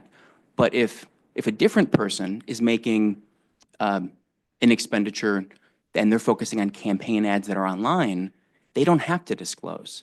And so all of a sudden, this, kind of the public forum speech and the like, what's consistently has been upheld is disclosure. And so while the individual public comment, and I don't mean to give that too much attention, but just to say their concern about disclosure, I hear that concern, and I note it every time I contemplate as a private citizen and as a voter, I consider making a donation. It's like, well, this is going to show up. Do I really want to have that show up, right? I mean, we've all had that experience. So in that regard, again, this gets to questions of policy, which I don't, said before, it's not the immediate task at hand. But in terms of presentation of it, I think it levels the playing field and makes it more consistent that all the other donations that would have to be disclosed, that currently are disclosed, would then apply to other people, as well. And I don't know that exactly how that kind of fully shakes out in the mix. Well, I have, Chair Housecamp, you also had referenced kind of a question I think you had posed just in terms of, when you were speaking about the utility aspect, and you said, well, if a lot of other folks are organizing on a particular topic in the lead up to an election, then utilities won't be able to, or the corporations, these, individual vendors. I think that's Utilities and state contractors and stuff. exactly. Let me ask you a question, and I'm not going to interrupt you because I want to hear the answer to what you're saying, but this has relevance to exactly what I think you're going to address here. On the way in here this morning, we went through, I drove through a couple of areas where a lot of road construction's happening, filled with people, some on shovels, some with equipment. Sure. They're just employees of state contractors. They're employees of contractors who have state contracts. Mm-hmm. I'm guessing that those roads are more than $250,000. So if you have an equipment operator out here on 96, underneath this petition, under this proposal, that equipment operator would also be impacted, right? If they decided to go and support a candidate or write a check or be involved in a campaign? I believe the answer is no.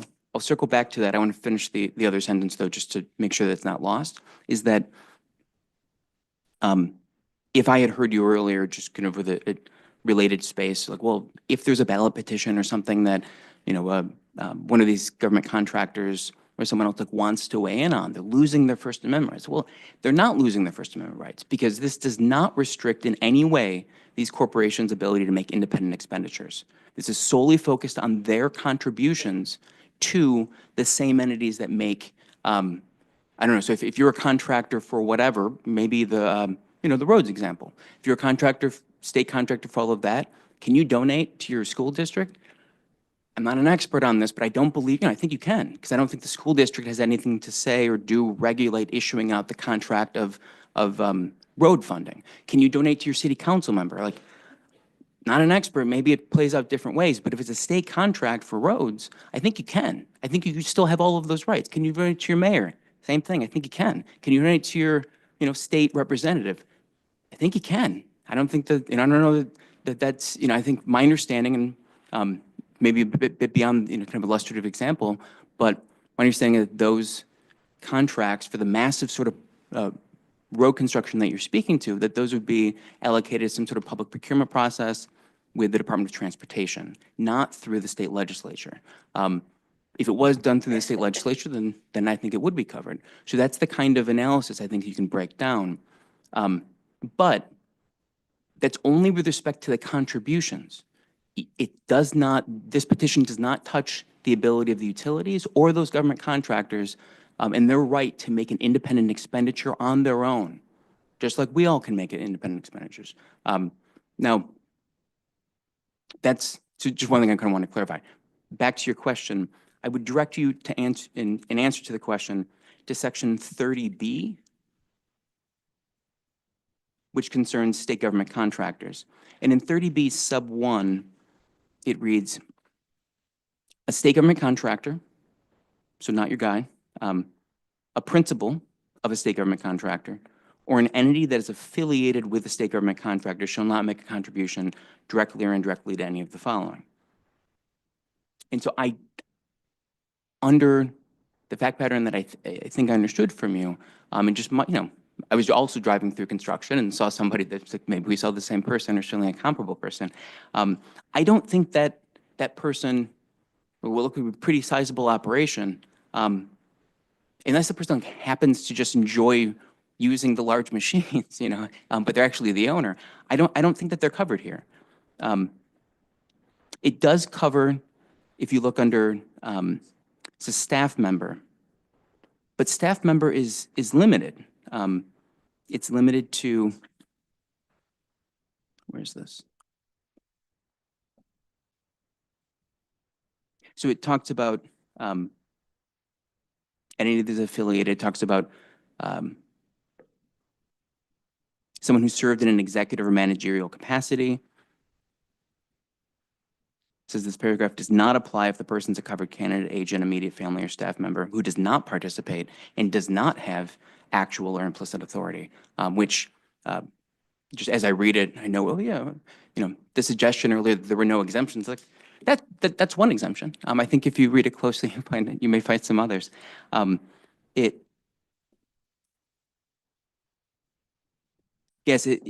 talks about majority owner, talks about principal, talks about member of the board of directors, the sorts of folks that you might expect as a practical understanding, not in theory, but as people who read the news, educated folks like yourselves who are engaged and otherwise, it doesn't actually cover, it's simply not in here. It doesn't cover that contractor on the street. What contractor or employee or whatever that may be, the person kind of driving the rig or holding the sign or something else along those lines. In my experience, they tend not to be along for the ride on the visit to, the fundraisers, and the like as well. But, so there's that. And there are other things I could speak to, but I will, stand down and, unless there are other I questions. just think it helps to clarify. If one goes through all of the coverage and the people who are covered and the people who are not covered in it, it would not apply to ordinary employees of public utilities. It would apply to people who are in a decision-making capacity, deciding, and that's serves in an executive or managerial capacity. Not apply if a person is covered under its agent, immediate family, or staff member who does not. Oh, that's Forgive me, mixing up a couple of solutions, but it's complicated. But I think that the concern that Chair Housecamp has raised about just regular guys right. losing the ability to participate, I think that that's not a valid concern. I don't believe so. public utility or state contractor employees or for anybody else. I don't believe so. Again, reading the language, as I, just did and directing you to those sections. You mentioned, just as you were reading through just now, immediate family. Brother counsel had offered an observation that immediate family is not defined. Immediate family is not defined in this section because it uses the definition of immediate family in the Campaign Finance Act, which you'll find at 169.208. Sub 2, that's section 8. It's like the definitions, letters H and I. And then there's a word immediate family that just applies throughout, that definition applies throughout the Campaign Finance Act unless it is specifically defined otherwise. So that is actually covered, not a huge point, but just so there's clarity on that. Maybe one other aspect. There was a concern, maybe I guess I will just do this. Brother counsel had also offered a concern about a social media post appreciating an elected official's fashion and the like. So aside from the thresholds amount, which I think really, or rather like the threshold amount that we were spoken to in section 51, that I think would be the key piece. Does that actually cover, somebody posting online to say, look at this person's suit. I really like that. And it's within the time frame and the person's running for office.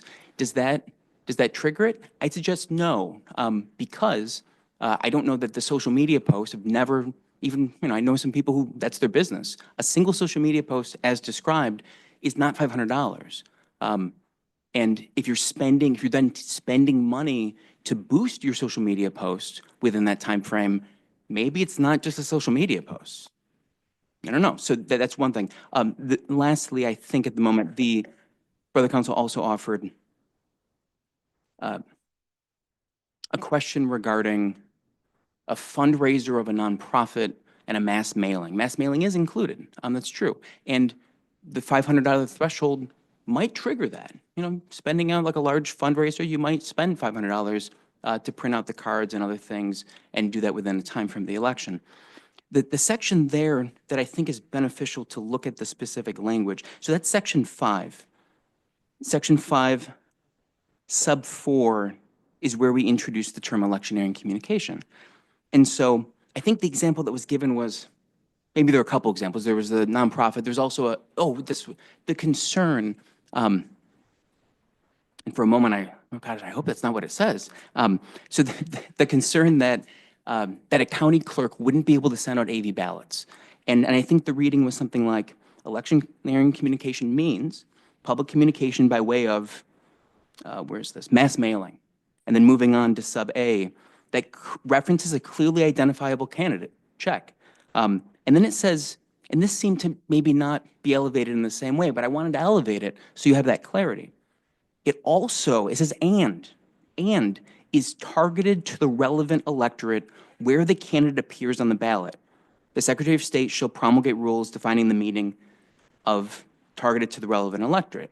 So in that regard, exactly what targeted to the relevant electorate means will be up to the Bureau of Elections and the Secretary of State. And in that regard, I don't believe that would create any concerns for a clerk or otherwise with any of those examples. I think that the targeted to the relevant electorate really is key and seems consistent. And again, you have expertise on up there of folks who have worked on campaigns. Have some understanding of what it takes to actually, the good campaigns at least, very mindful of the money and very mindful of the contacts. So I'm told. And so, people are targeting because that's the key thing. You're trying to identify people that you might be able to vote or to bring to your side and get out and all of that. So those are just a couple of things. I don't know if there are additional questions, but otherwise I can say I'm done. Brady, thank you. I think it's helpful, Mr. Brady, when you direct us to the specific language in the Within the proposal petition. because we all need to read it to understand what it says. And it's complicated, but I think that the language itself does address some of the concerns that have been raised in some of the contentions that have been made. Oh, they're coming again. We'll give you a rebuttal. How's that? Goes first. We also appreciate the opportunity to point you to actual language in the proposal itself.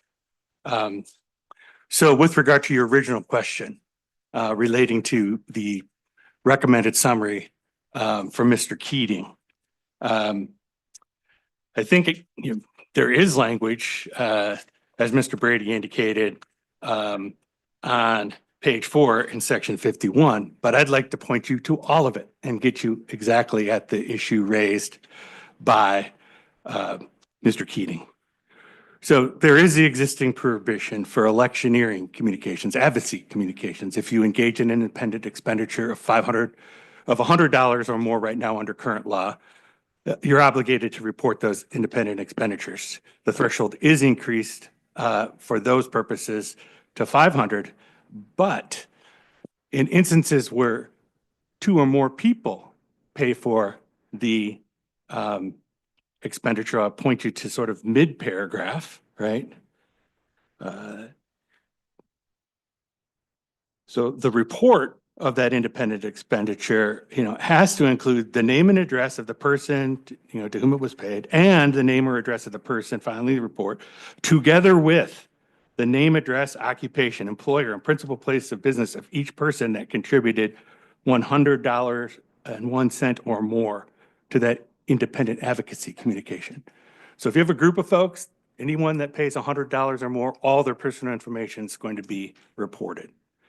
Secondly, for the new electioneering communications that are currently not regulated because they don't expressly advocate for a candidate or a ballot proposal or against one, right? Those aren't reported at all under current law. And so if they're of 5,000 or more, there would be reports, including, again, as indicated by Mr. Keating, quote, the name, address, occupation, employer, and principal place of business of each person that contributed 100 or one or more dollars.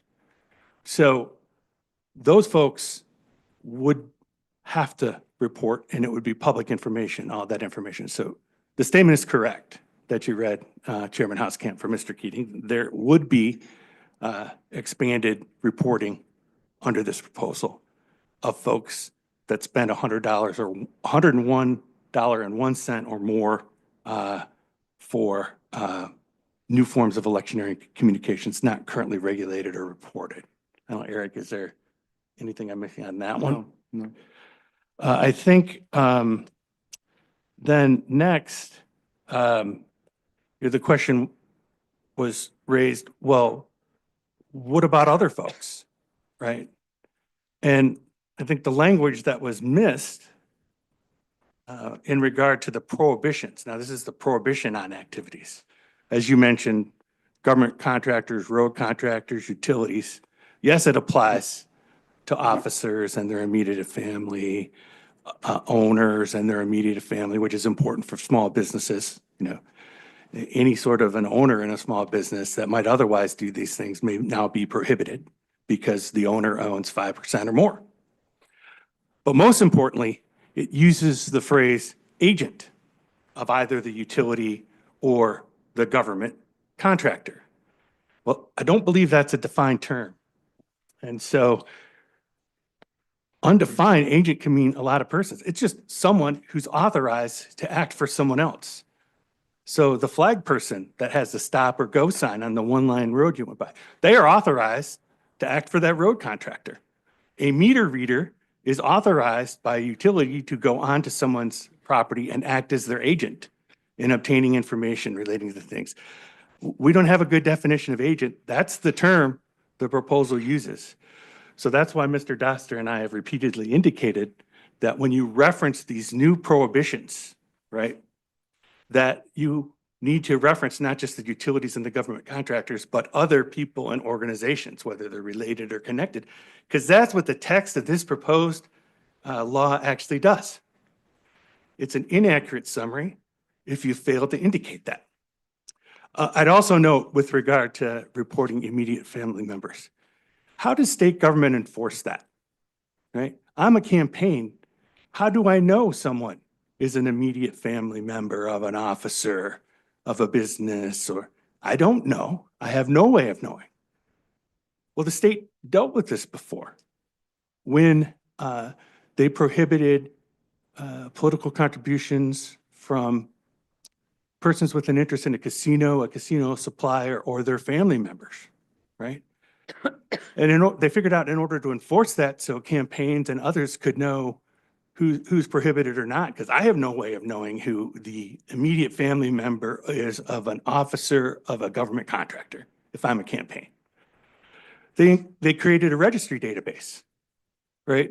So not just the casino owners and their suppliers, but their family members were required under state law to provide their information in a government database so these campaign contributions could be restricted. That's what the legislature did.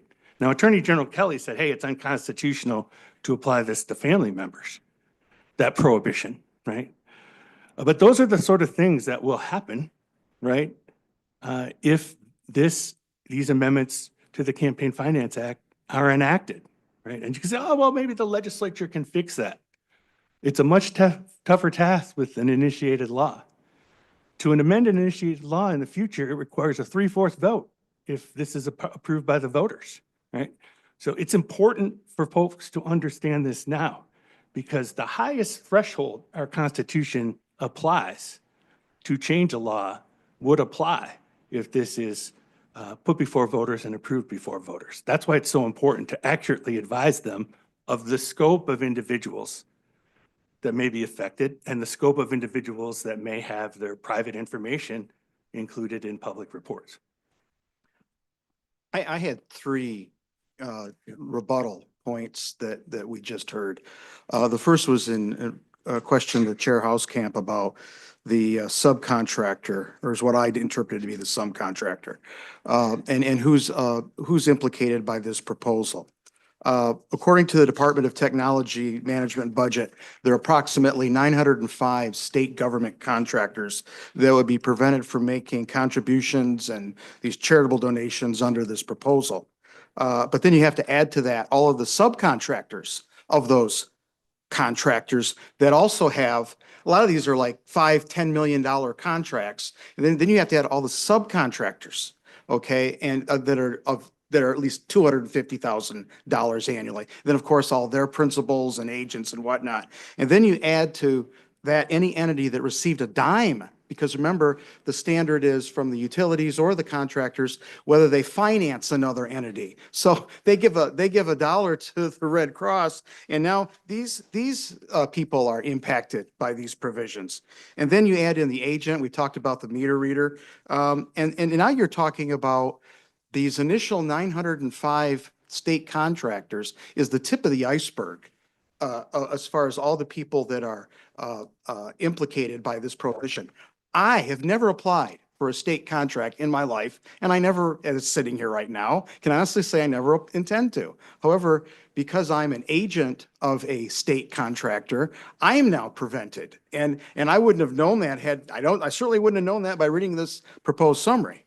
So the point here is that we need some sort of reflection, as we've tried to do in our proposed summary, of connected people and organizations to public utilities and to the state contractors.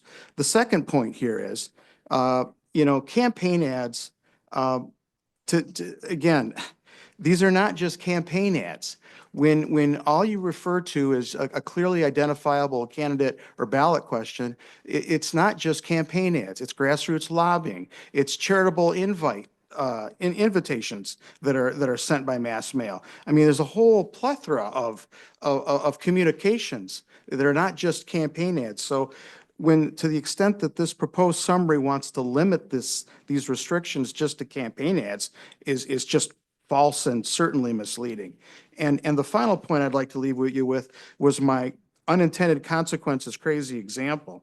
And I heard Mr. Brady talk about, well, yeah, it does apply as an electioneering communication, but then he got down to, well, it's targeted to the relevant electorate. I can't think of anything more targeted to a relevant electorate than a local clerk sending out AV ballot applications. But But then he says, well, that's not going to happen because the Secretary of State shall promulgate rules defining the meaning of targeted to the relevant electorate. I don't care who the Secretary of State is. It's Hornbook law that an administrative rule cannot be contrary to statute. And the statute says is targeted to the relevant electorate. So again, they're hoping for the administrative rule to bail out their unintended consequences here. That's not going to happen here. Yeah, your example of a local clerk sending out an AV ballot is ridiculous. It is. And It absolutely is. it is. And right, because the clerk is sending out a ballot. She's not urging people to vote one way or another in Correct. support of or in opposition to a candidate. I agree. And so it's not a covered it's not an electioneering communication. Ms. Gerwitz, I didn't draft this proposal. That's what it But you were says. speculating about the way it would be applied, and your speculation is. Hold on, one It second. is ridiculous. Please, wait just a second.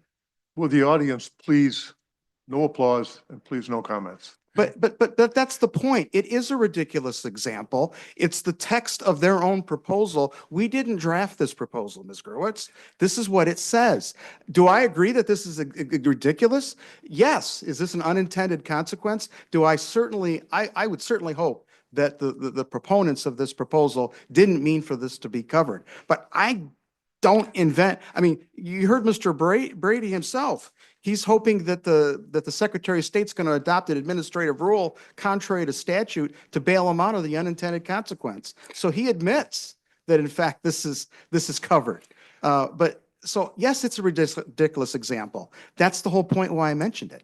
Yeah, and Member Gerwitz, I would agree with you if this were just current law, because it isn't advocating for or against any candidate. But the law is being changed under this proposal, and it's no longer enough to say, does this advocate or does it not?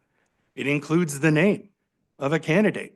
That's what triggers and gets you into the question of whether or not this is So an you're saying- electioneering you're saying communication or if the not. clerk sends out a ballot which has a candidate's name on it. No, we talked last time, and I don't remember. It seems to me that you were a person, Mr. Liedl, who was saying that we should not engage in endless speculation about the possibilities of how it might or might not be applied.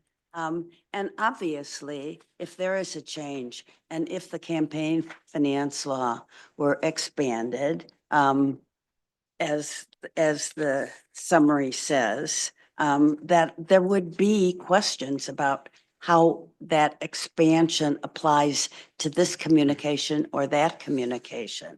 But Yeah, I don't think you have to speculate. You can't speculate in your summary, right? But Mr. Doster and I, who don't often agree on this. The language is very broad. Not your job to decide what exactly it means.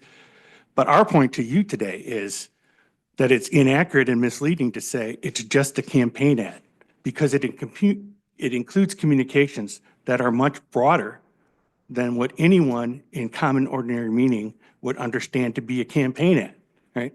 That's current law, right? Campaign ads are the expenditure of money, it's an advertisement, to advocate for or against a candidate or a ballot proposal. But we're not dealing with current law in summarizing. You're summarizing the change.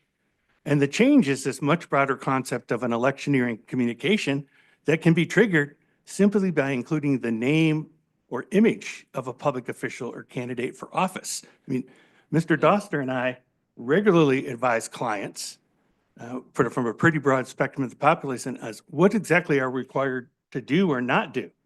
And our reading of that is it's very broad, and it would be misleading and inaccurate to indicate that it's simply just campaign ads. That's current law. I think the example of the absentee ballot aside, I do agree that the expansion of this beyond traditional express advocacy, certainly, when you say campaign ad, that is no longer accurate. I think you could summarize this where basically this expands restrictions on political spending and communications that clearly identify candidates or ballot questions. Because And it is no longer just campaign ads under here that are covered. Whether or not we agree with the example of the absentee ballot, certainly the amount of communications and the type of communications that will be that are now being restricted is much broader. Like that is a fact. It is much broader than what we would consider to be a traditional campaign ad. Now, how far that ends up going, that's one thing. But I think that if you just removed the spending on the campaign ads to apply to it and just say expands restrictions on political spending and communications that clearly identify candidates or ballot questions, I think that's probably more accurate. I have two additional things that I think that I'm kind of dialed in on a little bit, which is, you guys say connected people. The language I think says affiliates. I do think just saying electric and gas utilities on its own is a challenge because there are clearly a lot of other individuals who are affected by this, whether we call it affiliates or whether we call it connected peoples, whatever. I think we need to find a way to put in there that it's yes, it's electric and gas utilities and others, whether it's, again, affiliates or connected peoples. I don't say either of those words very often, but if there's a way to add that in there, and then I can say, and I guess I have four things. So outside of that, I do think that when it comes to this expanding of what is going to be publicly reported, there are tens, if not hundreds of millions of dollars in political spending that occurs through issue advocacy or non-express advocacy that occurs in this state in the country. There's going to be a massive expansion of what money is publicly reported, and I don't think that you guys are hiding from that. It's kind of seems to be a portion of the goal. So I do think that trying to find some sort of a way to say that this has a massive, you don't have to use the word massive, but it certainly expands what is going to be publicly reported. And then my fourth thing on here is when it comes to how we're talking about who they're barred from giving from. I think there's an argument to be made that it shouldn't. When we just say some state level offices, trying to find a way to we'll have to get rid of, we would have to get rid of some wording, but candidates, political party, I mean, it's everything. It's everything. And so, not everything, but certainly much more than just state level offices. So I think finding a way to add that in there would strengthen this. So that's kind of my general thoughts on this, if we want to start looking at. I think it was interesting that you're saying that there's hundreds of millions of dollars spent on communications that are not, where we don't know where the money is coming from and who's spending that money. That's the point. That, and no, I mean, but that's what this is trying to do, is just, and the public can decide. If this gets to the ballot, they can decide whether or not this is information that they want to know, and whether it's relevant. But that's for the voters to decide whether they want to know who's paying for these communications. That's the whole point. I disagree with you, Member Cordes, on suggesting that it would regulate spending for that it would regulate political spending beyond spending on communications, because this is focused on communications, but obviously expanding what kind of communications are covered. And that's, I think, I think that Director Rader has done a remarkably good job of putting together the things, the expansion of communications, because now communications that clearly identify or ballot questions, even if they don't expressly advocate voting. That does cover some difficult concepts that are put forth in the clearly identifiable definition, which is now added to section 3, the electioneering communication, which is added to section 5, and the expenditure amendment, which is added to section 6. So putting those, this is a complicated proposal, but putting those 3 together, as Director Brader has done, I think is as efficient a way as it can be done. I understand the concern about connect the utilities and connected entities, which may be sort of covered by direct or indirect contributions.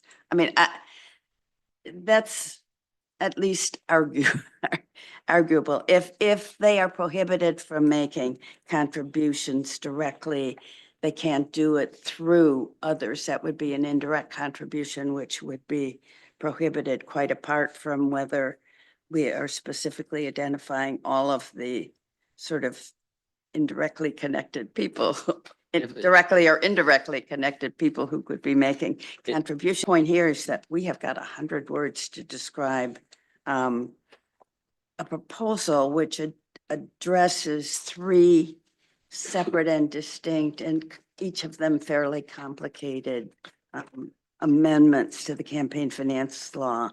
And when we look at what Director Brader has done to put those 3 things in as concise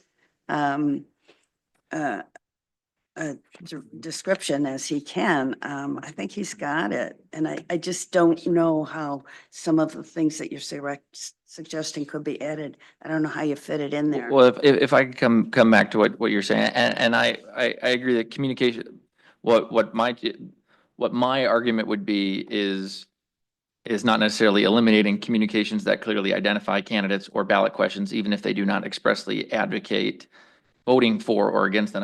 I'm not advocating that we remove that portion. I think it's more of a matter of, is it really accurate to say spending on campaign ads to apply to communications when really it's spending and communications, right? Like this, it's not we're not talking about traditional campaign ads.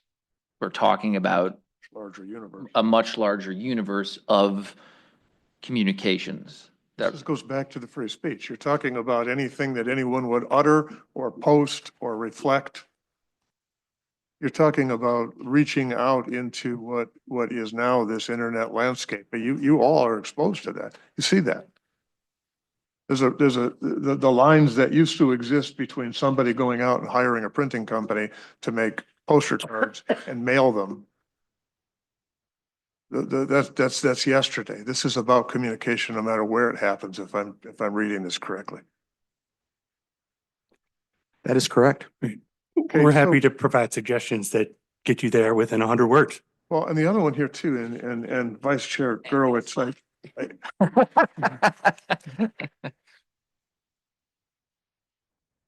you were. Oh, I got you. Okay. Vice Chair Gurwitz, I'm also breaking down Director Brader's in 100 words into 3 really vital areas.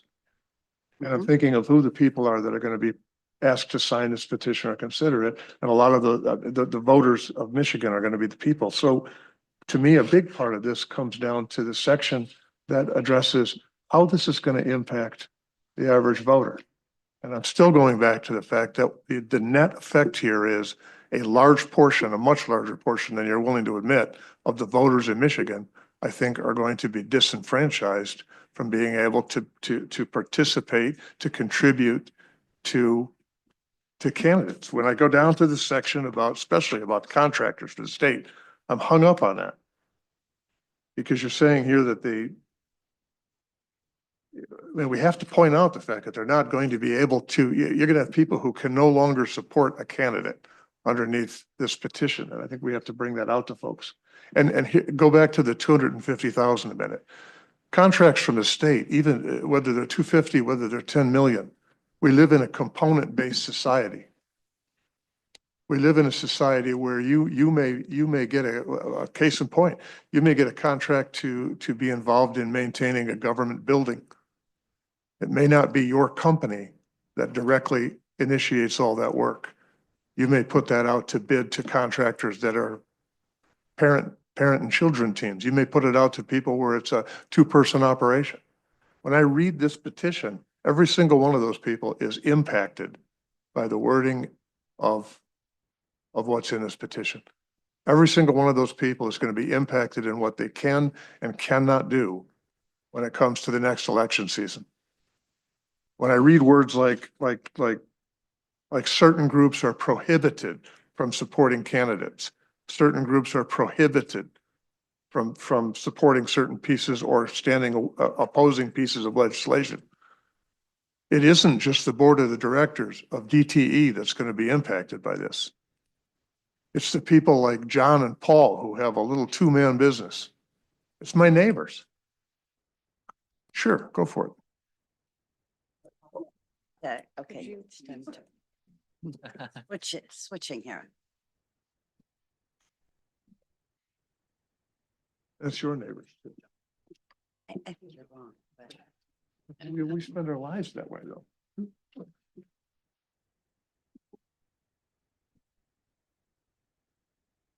Chair Hauskamp, if the folks you're describing, right, so, someone who's a subcontractor, perhaps your neighbors, if they have a contract directly or as a subcontractor with the government and their contract is worth $250,000 or more, which is what the summary speaks to and what the petition, it accurately, everybody agrees on that, then yes, they would be affected to the degree that they would be prohibited, which is what Director Brader's summary says, from making direct or indirect campaign contributions. Can they make independent expenditures? They can. Can they make campaign contributions to some other, they have a contract with the city where you live? They can still make a contract to the governor. They have a contract with the state. They can still make a contribution to, I don't know, the Secretary of State, who doesn't regulate that. There are lots of other offices. They can make a contribution to a judicial candidate. I mean, the list goes on and on. You are eliminating their ability to support or not support issues and candidates across a wide spectrum. You can't get around that, Mr. Brady. And I also say to you that what you're describing in here and the way that your petition is written, this is a hit mostly to small business, to be honest. This is a hit to people. Stop it. No. We're not going to have audience participation here. What you have here is that the way this is worded is if there is a $250,000 contract and 5 little one-man operations get together and win that bid, every one of them is obligated to follow your new law. I don't believe so. Well, but that's not how it's written. Well, And as we put forth a 100-word summary, right.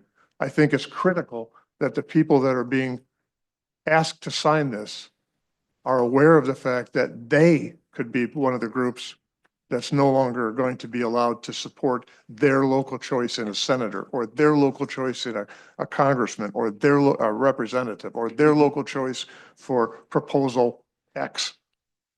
And That has to be in the summary. And on these points, I agree with you. Okay. I want to make clear to folks that, who's covered and who's not covered. And if I may direct you back to the specific language of the petition, just kind of collectively, it's grounded in that. May go without saying, but say it anyways, not everybody's going to support this. That's okay. We live in a democracy. Well, folks are interested in exercising their right. They're going to canvass. They're going to try to make the pitch. If they're successful, the law will change. I mean, you know how this all works, right? If they're not successful, then it won't. And that's to be determined in our laboratory of democracy, all that. So what I don't want to have happen, and we are absolutely on the same page on this point, maybe most of the points, I think. Close to the same page. No. That's okay. Go I ahead. want clarity. I don't want anybody confused about what this is. We're proud of what we're putting forward. That's why we're putting it forward. And so if somebody's going to be affected by this, I want them to know that. I happen to think Director Brader's summary does that, but I'm open to other, thoughts. I, hear you on member quotas and the like. But to get back to your comment about the, 5 people come together, they get a contract worth $250,000. Are each of them covered? There's an objective answer to that, and it's in section 30B. Because I think if I understand your point there is that they would then be subcontractors. Because the entity itself, if they are partnership in an LLC, You're right, then they would- they the would- they LLC would- they is would responsible probably be and they're not subcontract. able to do that. If they're the 5 members, then I suppose they would be, principal owners and all of that. So those, in that circumstance, they would be covered. If there's a $250,000 contract 1 year with a governmental entity and it has a subcontractor to these 5 different entities, 50,000, 50,000, 50,000, they're not covered. I hope we can agree on that, because the subcontractor in that scenario would not have a contract or be a subcontractor with the government for $250,000 or more within the year. Do you follow? I'm listening. Okay, so, anyways, to your observation, or to your question, $250,000 within a year, if it's 5 people coming together to form the partnership and they have that contract, yes, those 5 members, I think, fall clearly under the definition of principal of a government contractor and who is covered there. This is in subsection 9 for purposes of this section. It defines sub 9 sub F, principal of a government contractor. So in that scenario, I think they would be covered, just as you're raising the concern. If, however, the one contract is $250,000 in a given year, and they're then kind of distributed out to something in the range of, inherently less than that, 5 different contracts to subcontractors, each worth $50,000, I think this language clearly does not apply to them, because the individual subcontractor, mind you, does not have a contract with the government worth more than $250,000 in a given year.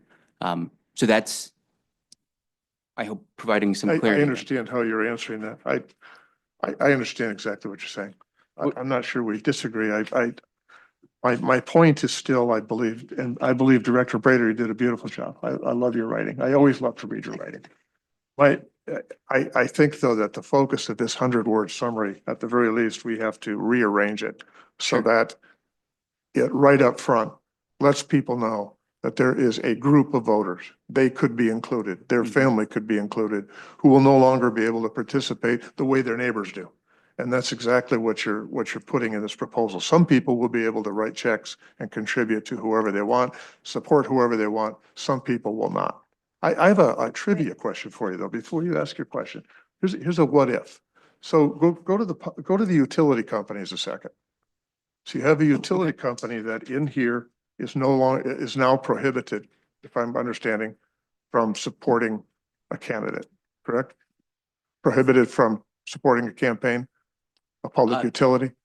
Well, I'll direct you to Mr. Doster's, I think it's August 4th, public comment, where he noted that I think section 54 already prohibits utilities from direct contributions to Right. candidates. So that's status quo, Yes, but so that would be prohibited from a direct contribution. It doesn't affect their employees, right? with employees, you're referencing then, The like employees of a public principals. utility, are they allowed to directly contribute? So, refer you back to the language of the statute. So the section 30A, for those following at home, and otherwise. So section 30A, for purposes of the section, that's subsection 5. So a majority owner would be a person who owns an ownership interest of 50% or more, which I. Or an Yeah. officer or Sure. managerial? And then we get to principal, that's subsection D. Principal, includes individual who's a member of the board of directors, all of that, not what you're talking about. Keep going. And then Down it to the says, managerial level now, an right? individual who was employed by the utility as a president, chief executive officer, treasurer officer who holds similar responsibilities with respect to electric utility. I don't think that's what you're talking about. Okay. The next one is an agent of the electric utility, gas utility, or principal of the electric utility or gas utility, including their lobbyist or lobbyist agent as defined in Section 5 of the Lobby Act.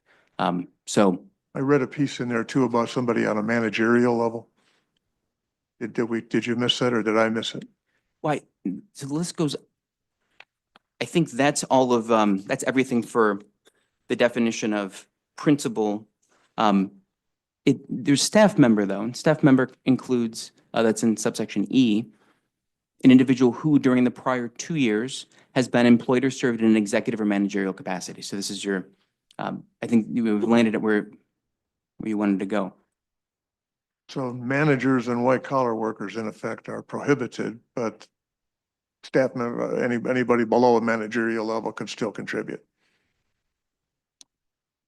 It says, executive or managerial capacity. So, and that prohibition would apply, yes. You see the line you're putting in out? I mean, again, so you've got a line manager over here and you've got somebody working over here who's not a manager, Mhm. both in the same company. One can contribute, one cannot. I believe that the 100-word summary has to call some of that stuff out. I don't know that this comes under the heading of, I don't know that this is called out as free speech, but I think it borders pretty close to that. You're saying that some people can do this and other people cannot. Some people can support their local choice for representative, Mhm. but some people can't. Some people can write checks to this campaign and some people can't.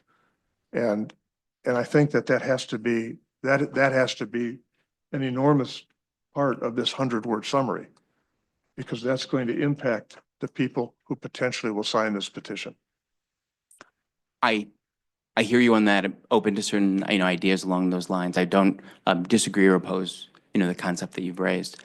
I'll say as a practical matter, and maybe this kind of gets to the, how do we practical. grapple with this as a practical matter? Having had the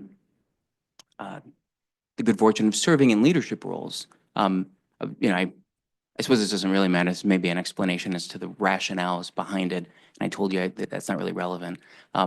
But, to the degree that it's drawing a line somewhere, like my experience in the world, and maybe this tracks with yours, is that at a large utility or a small utility, are they bringing in the line worker, individually when they're going to negotiate the contract, versus are they bringing in kind of executive leadership or management? I mean, that's the rationale behind it. But again, as I've stated, not relevant to your immediate task. And but I hear what you're saying. Not opposed to that. I'll think about it.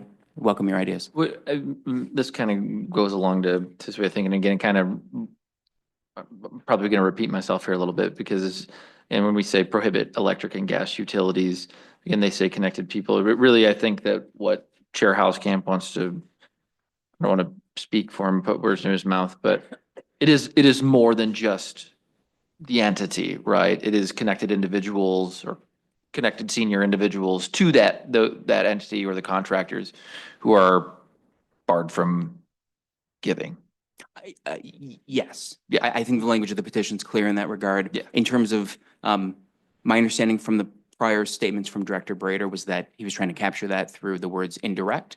But again, I think that the language in the petition is fairly clear that, as I just walked through it, senior leadership, kind of however you describe that. So it's utility management. I don't know. Yeah. But I hear you. I'm not opposed to it. I guess when I think too of direct and indirect, and maybe this is just from a campaign world, I think of indirect as maybe like a in-kind contribution or something like that, rather than actual.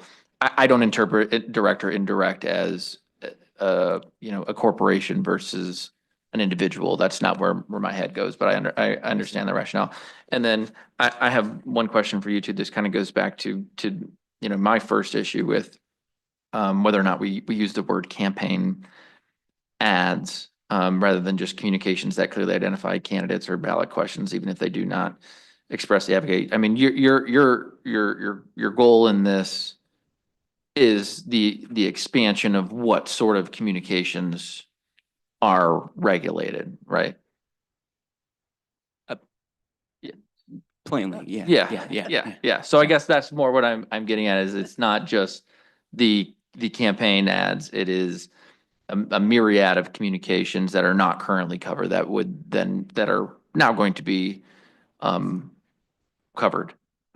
So To the degree, of course, I mean, as noted before and kind of it seemed to have, been well received and understood collectively, including opposing, counsel, that, updating, or as Director Brader uses the term expanding, expanding the laws to cover modern age that we find ourselves in so many, years after the clear articulation of many different forms of print from 1976. So yes, it, inherently in that regard, it does expand the types of communications and the like. Of course, it would still have to be with respect to campaign. I don't hear serious pushback on that front versus kind of ads in general or other things along those lines.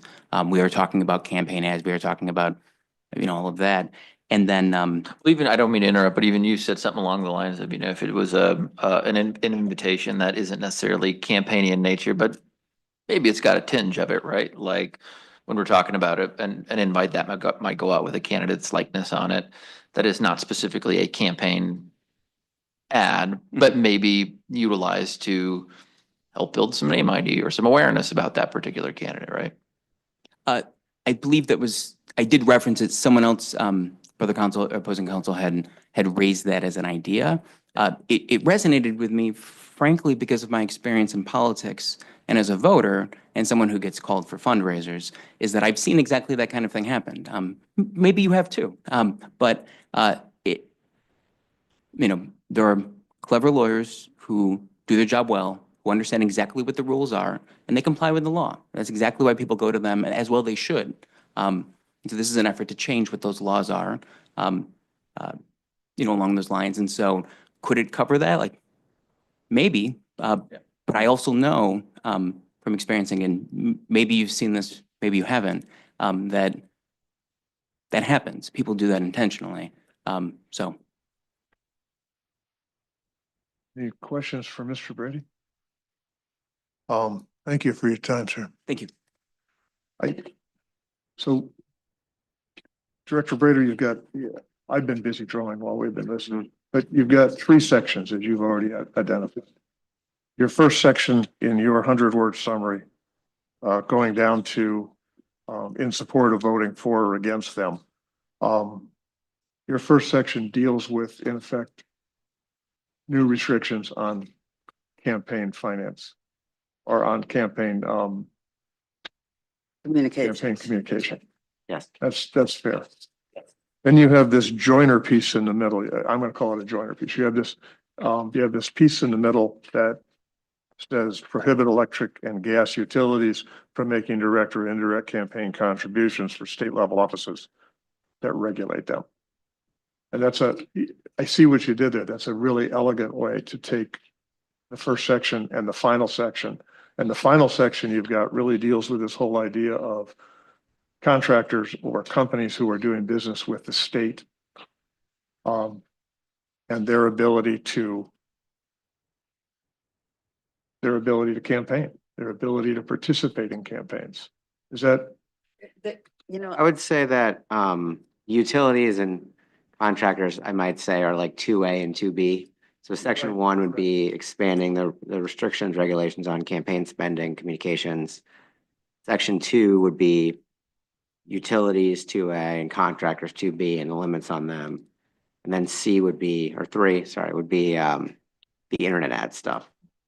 Internet communication. Internet ads would be on their own at the end. Yeah, that's how it's structured now, but I know that we're talking about. I think Director Brader explained that was the way it went in the proposal itself. Correct. And I was restructuring it as we were sitting here thinking. So what I just said to you was my restructuring, in effect, my drawing lines on your piece here. So I see so really the and applies, applying to the internet ads really is kind of part of that really first section, isn't it?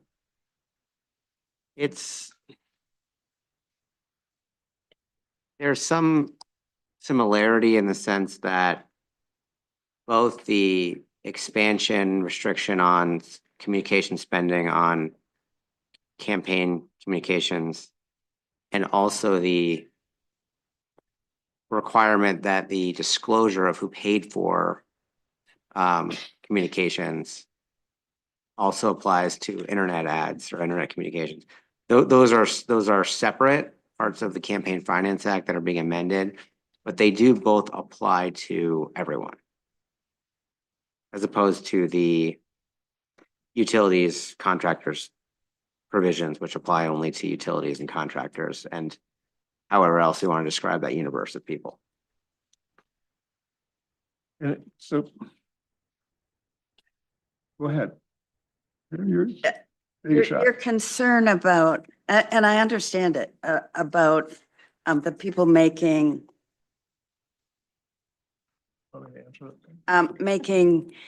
contributions about whether it's government contractors or public utilities. The goal, which you seem, I don't know if you agree with it or not, but obviously what it is to prohibit the making of contributions to the people who are deciding whether to give you something, right? It's that kind of quid pro quo that is the subject of concern and the goal of the proposal. Well, So I it's not to, I understand the textbook approach to this, but that's not the practical approach. The practical approach is there's a significant number of people who, if they sign this petition and it goes on the ballot and they vote for it, will no longer be able to participate in elections the way they do today. no, to call it a significant number of people seems to me to be really incorrect because it's a fairly limited number of people who are in control of the entity, whether it be a contracting entity or a public utility. I mean, how many people are deciding what are actually making the decisions with regard to DTE? Okay, it's not a contractor of DTE, it's not an employee of DTE, it's the people who are at the decision-making level with regard to what they're doing with the regulators and I'm not being articulate here and Lidl is laughing at me, but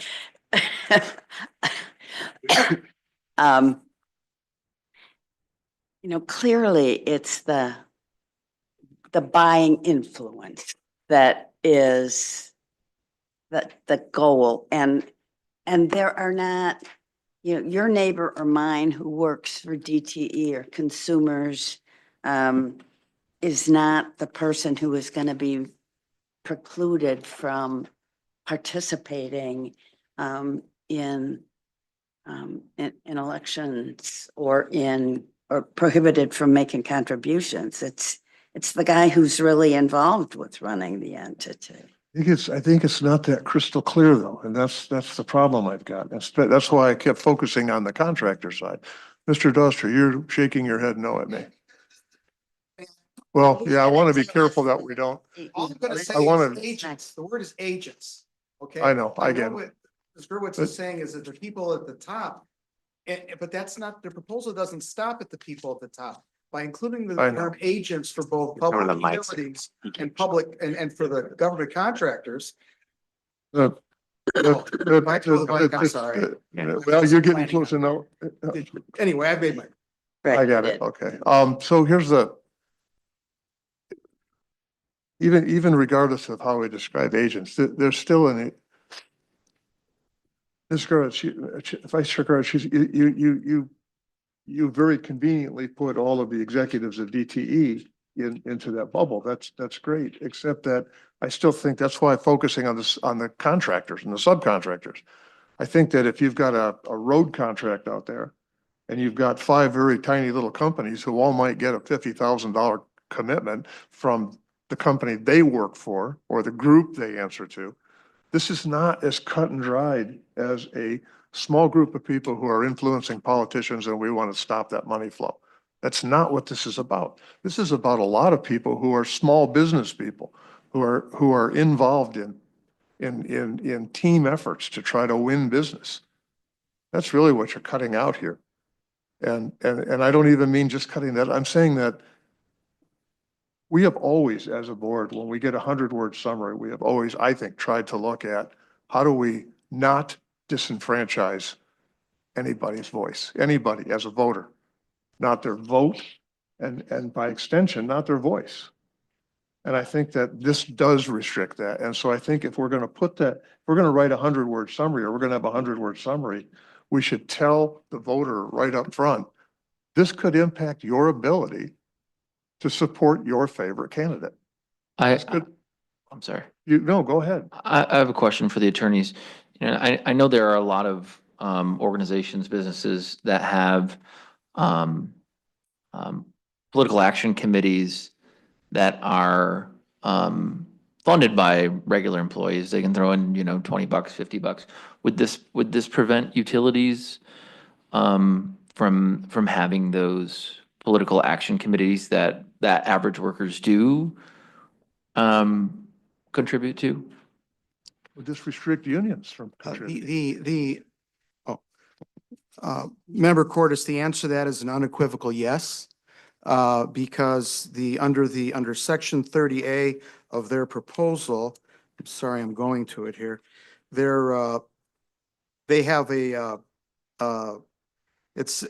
also applies to entities affiliated with the electric utility or gas utility. And it says if the entity is directly or indirectly established, financed, maintained, or controlled by the utility. Certainly, a political action committee is certainly established, financed, not into their direct campaign coffers, but certainly maintained and controlled by the utilities. So the employees' voices for those utilities would also be silenced under this proposal. Right. I think you should also consider that, you know, you used one large utility as an example. There are others that are covered, including rural electric cooperatives, which provide electric light switch. They have boards. Rural electric cooperatives were established in the New Deal, right? They are governed, they're owned by the users of the electricity. Who's on the board of rural electric cooperatives? Farmers, small business owners, ordinary residents who just happen to pay an electric bill, and all their family members would be subject to the prohibitions because they're board members under this, in addition to the local community member who serves as an officer. I want to be careful that we don't grow this conversation beyond where it is. So I'm going to ask you gentlemen to go back Right. to your seats. Well, that's why we just But suggest I know, connected people and organizations. That I covers get it. And I appreciate your comments. They're well taken, and If I may make a suggestion, Mr. Lidl has some, we've been listening to the comments here, and Mr. Lidl, if you want to break for lunch, we well, could have here's something. the deal, guys. There is no lunch here today. Oh, no. We're doing this cold turkey, so. Oh, well, then forget about my suggestion about There you breaking go. for lunch. Sorry. Thank you. Mr. Brady, you obviously would like to answer that question, and out of fairness, but if you're going to answer it, you have to come up to a microphone. There we go. And you have to turn the mic on too. There you go. I just noted that Member Cordes, you asked the attorneys, and so Yes. I wanted to just, return to the question you had asked and say that I agree with Member Doster that to the degree that it is established, financed, maintained, or controlled by the entity. And I'm familiar with some of these employee set up political action committees and otherwise that like it is possible in my experience and understanding as a lawyer and as an employee and otherwise, for some of those to be established, financed, maintained, or controlled in a way that does not involve the entity. So is it possible? Yes. Is that the norm? I don't know what the norm is. I know that there are some situations where it does actually, the entity itself, in this case, we're talking about utilities, the entity itself is involved in the establishment, the financing, the maintaining, or the control. And if that's the case, as it plainly is in many circumstances, though not all, if that's the case, then yes, it would be covered. So thank you. Thank you, sir. So,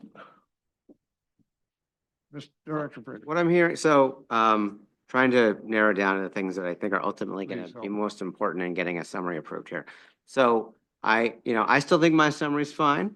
It seems like Member Gerwitz does, but we've heard from Chair Housecamp and Member Cordes about a few different things that they sort of zeroed in on. One was the sort of campaign ad wording versus communication, political communication.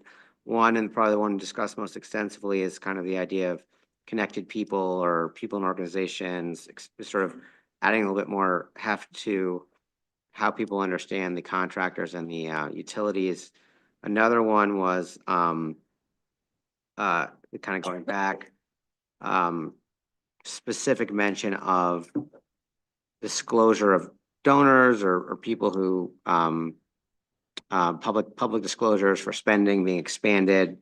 And then another one was kind of, sorry, going out of order here, but going back to utilities and contractors, that the universe of entities that they can contribute to goes beyond like offices or candidates, making sure it includes parties, things like that. So I think it's possible moving some things around, maybe condensing the utilities and contractors clauses and taking out some of the details about state and local because they're different. We were talking about utility or contractor. I think it's possible to get a little bit more description in there. I'm also okay with like moving around the language and starting with the utilities and contractors. Seems like I don't think anyone necessarily is opposed to that. So I think if we want to take a short break, we could draft something up. We sort of already got something drafted. We could put it back and see what everybody thinks of it. Is that reasonable? Go ahead, Mr. Cordes. You were gonna say Yeah, something? no, I'm good. Okay, so Director Brader, is if you're gonna take a stab at it, one thing I just wanted to clarify is it's the focus that I keep trying to come back to is that this petition impacts a lot more people than just the utilities and just a few contractors who are making a lot of money for the state. It truly does. And I think it affects and in addition to that, it does place restrictions on campaign communications, as you've already pointed out. And it brings a whole new family of those communications in by way of the internet, as you already pointed out. Right. But if you could find a way to let the two things I think people need to know is this could affect you, not just some big corporation somewhere. And it's going to restrict advertising and communications. Right. Yeah, got that. And I think we can try to work that in and see what both sides and the board members think about it. We take a break. Yeah. What do you propose time Did we wise? get sandwiches? We did actually get sandwiches. We Don't tell everybody. we were, not for everybody, sorry. We were overly optimistic about the speed of this meeting for the second straight time. But we'll but I think, what do you think, 30 minutes, Adam? We can probably get something back to you in about 30 minutes. So if we broke until 1:15, would that? Yeah. Yeah. So we'll be in recess until 1:13. Just as Oh, a I'm sorry, reminder, 1:15. 1:15. just as a reminder, folks do have to clear the room while the board is in recess. Thank you.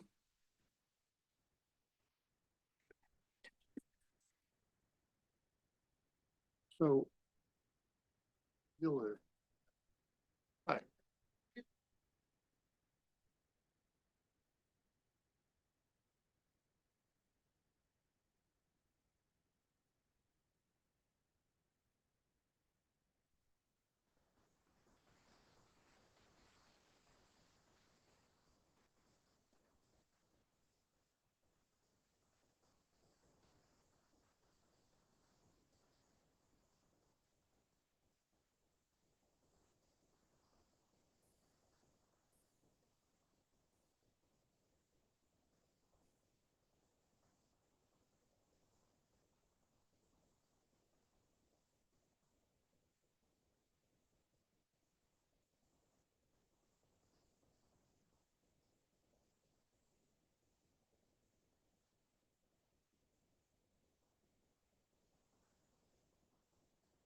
I don't know. I think they did their own maybe. version. Got it.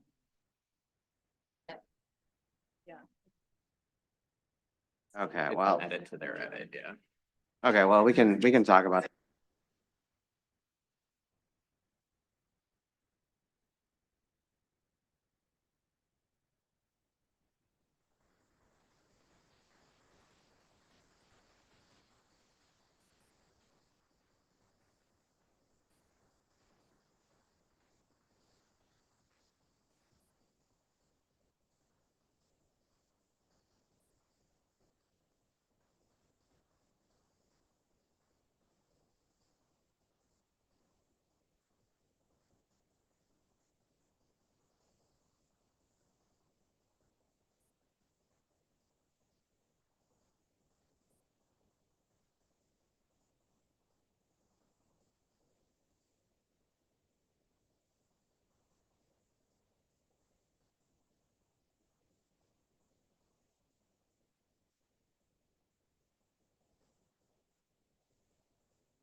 Director Brader, you have kindly reworded your 100-word summary. Yes, If you would, sir, could you read that to the audience? Read that to Sure. us? sure. So I won't repeat all the things that I was trying to address. I'll just read the new summary, which I'm proposing, which is initiation of legislation to prohibit electric and gas utilities, contractors with over $250,000 annually in government contracts, and people and organizations with substantial connections to these utilities contractors from making direct or indirect campaign contributions to those who run for or hold offices that regulate them. Expand campaign finance laws and restrictions that regulate spending on political communications, including laws that require disclosing donor information to apply to communications clearly identifying candidates or ballot questions, even if they do not expressly advocate voting for / against them. Expressly apply the law requiring disclosure of who paid for political communications to internet political communication. And that would be 99 words. Thank you. Comments? Ms. Cummings?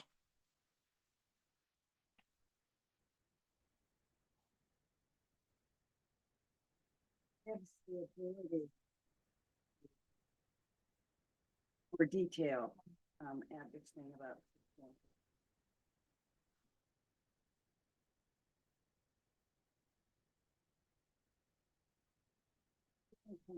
Makes sense to put together the prohibit election. It makes sense to put together the prohibition on contributions from political electric and gas companies and contractors, because the restrictions with it allows an expansion of the term to substantial connections to those utilities and contractors, which is what I think that you were looking for, to make clear that this applies to those with connections as well as to the entities themselves. And those same limitations, or that same clarification is applicable both to the electric utilities and to contractors. So that makes sense to me. And I think that um, the explanation of the expansion of campaign finance law is really excellent.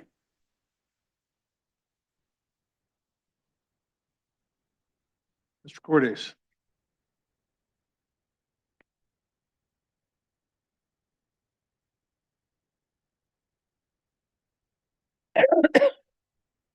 But I don't have anything for right now.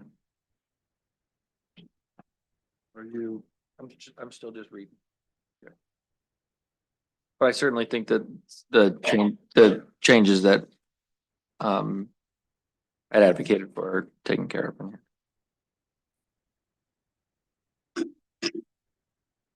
I would like to comment more now, just because I've had more of a chance. So first of all, I want to say I did think that Director Brader's initial summary was very good. And I was, for the most part, happy with that, but I do concede that this one seems to have more. It's definitely meatier and kind of expands more on things and gives the voter or the person who's going to sign more of a idea of what it is. It's definitely more specific and did seem to address some of the issues that were brought up in our discussions. just one question is regards to from making direct or indirect campaign contributions to those who run for or hold offices that regulate them, regulating the utilities. Is that just a technical point? Does that cover every elected official, every state elected official? Does that? No, I mean, so it's meant again to concisely describe the long list of offices that, or candidates that utilities and contractors respectively would be prohibited from donating to.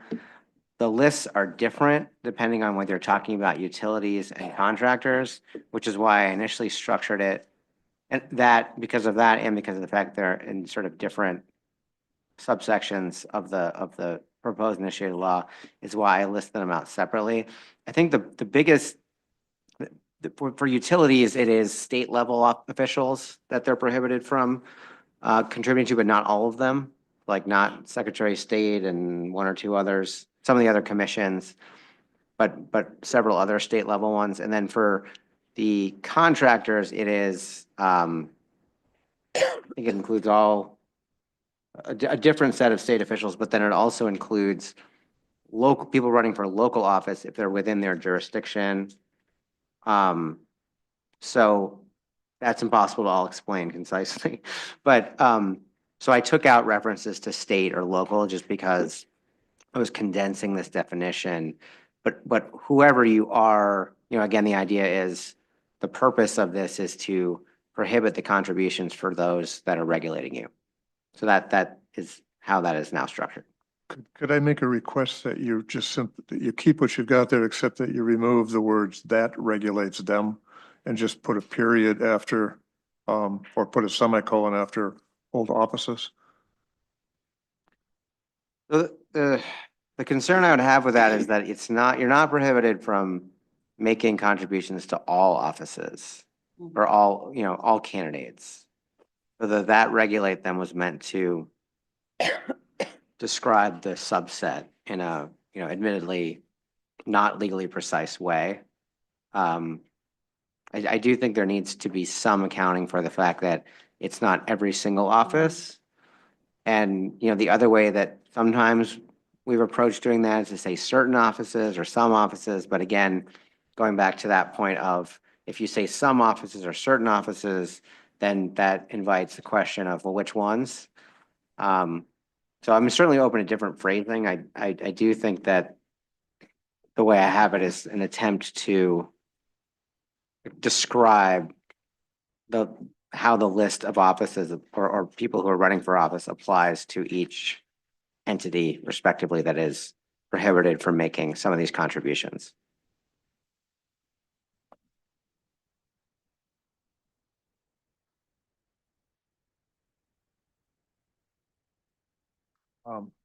Any other comments? You have any other words that you would put in that place?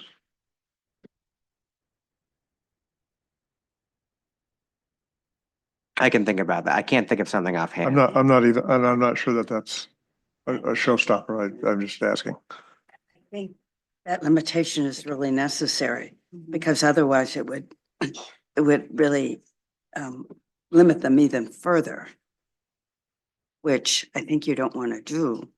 What are you opposed? Why are you opposed to that? I only asked because. I think that the net effect of this is it's going to be to shut down a lot of contributions to a lot of candidates and a lot of causes. And the words and that little clause about how it only limits the ones that regulate them, I think is going to become a football. We're not passing legislation here. We're writing 100-word summary for somebody to understand.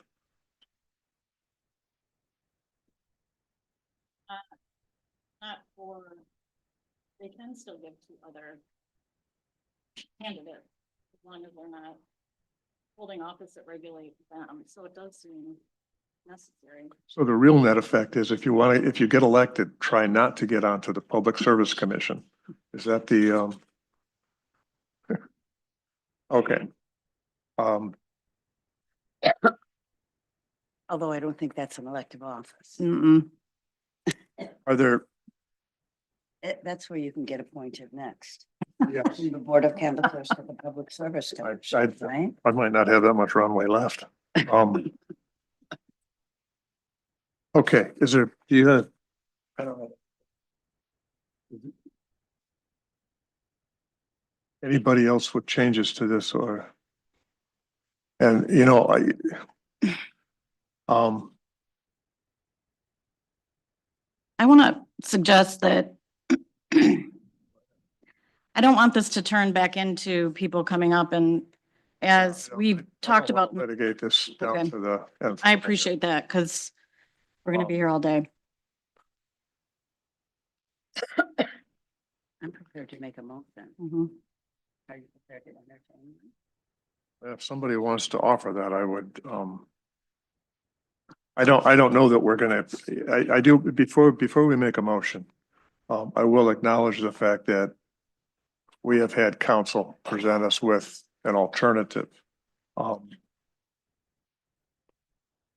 Is there anything in that alternative that you feel needs to?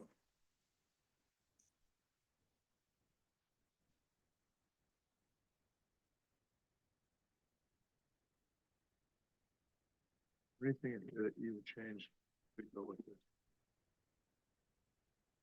Is there anything here you feel is misleading?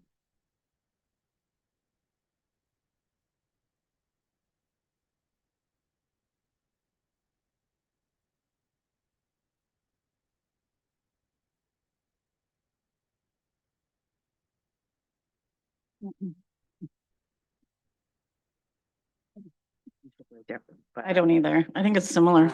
but I think Director Brader's summary is one that really will inform people I'm sorry. about, I think that Director Brader's summary is one which will inform people about the nature of the proposal that they're being asked to support simply by signing a petition. Whether they'll support it later on, that's up to the voters. But I think, given what we're trying to do with a 100-word summary, I think that this does, it does what we need to do.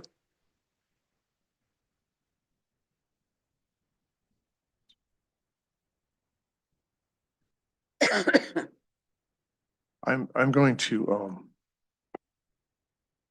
here's the deal. I'm going to give 1 minute. He's going to put the timer on. If you're in mid-sentence, I will cut you off. No, hold on just a second. There's more. There's more here. I'm going to take one designate from your team and one designate from Mr. Brady's team. That means 2 minutes. Each of you gets one. Okay? Is that fair? And then we're going to go for a motion. First. I'm sorry? If you would both love to, if you guys both want to sit together, in the interest of world peace, I'm all for it, sure. I think that. Mr. Leal, you want to go first? Two quick comments on the actual language and just the procedural item. I caution the board against setting precedent that a summary can be prepared by the Director of Elections and the board doesn't receive any public comments on it. So appreciate the moment we would suggest two changes. The first, as noted by Director Hauskamp, striking that regulate them. It's just not an accurate statement. Local governments don't regulate most contractors. They don't regulate utilities. There are many folks in state government that don't regulate, and candidates that don't hold an office certainly don't regulate anyone, right? So it's a false statement. I think that can be corrected by, as Director Hauskamp, or as Member Hauskamp has suggested, just striking who regulate them. And then you can get at that concept by just adding the word regulated in front of electric and gas utilities. So those are the only two changes we would propose. Add the word regulated and strike who regulate them. Strike who regulates them? Yeah, who regulates them. Thank you, sir. Mr. Brady, now it's your minute.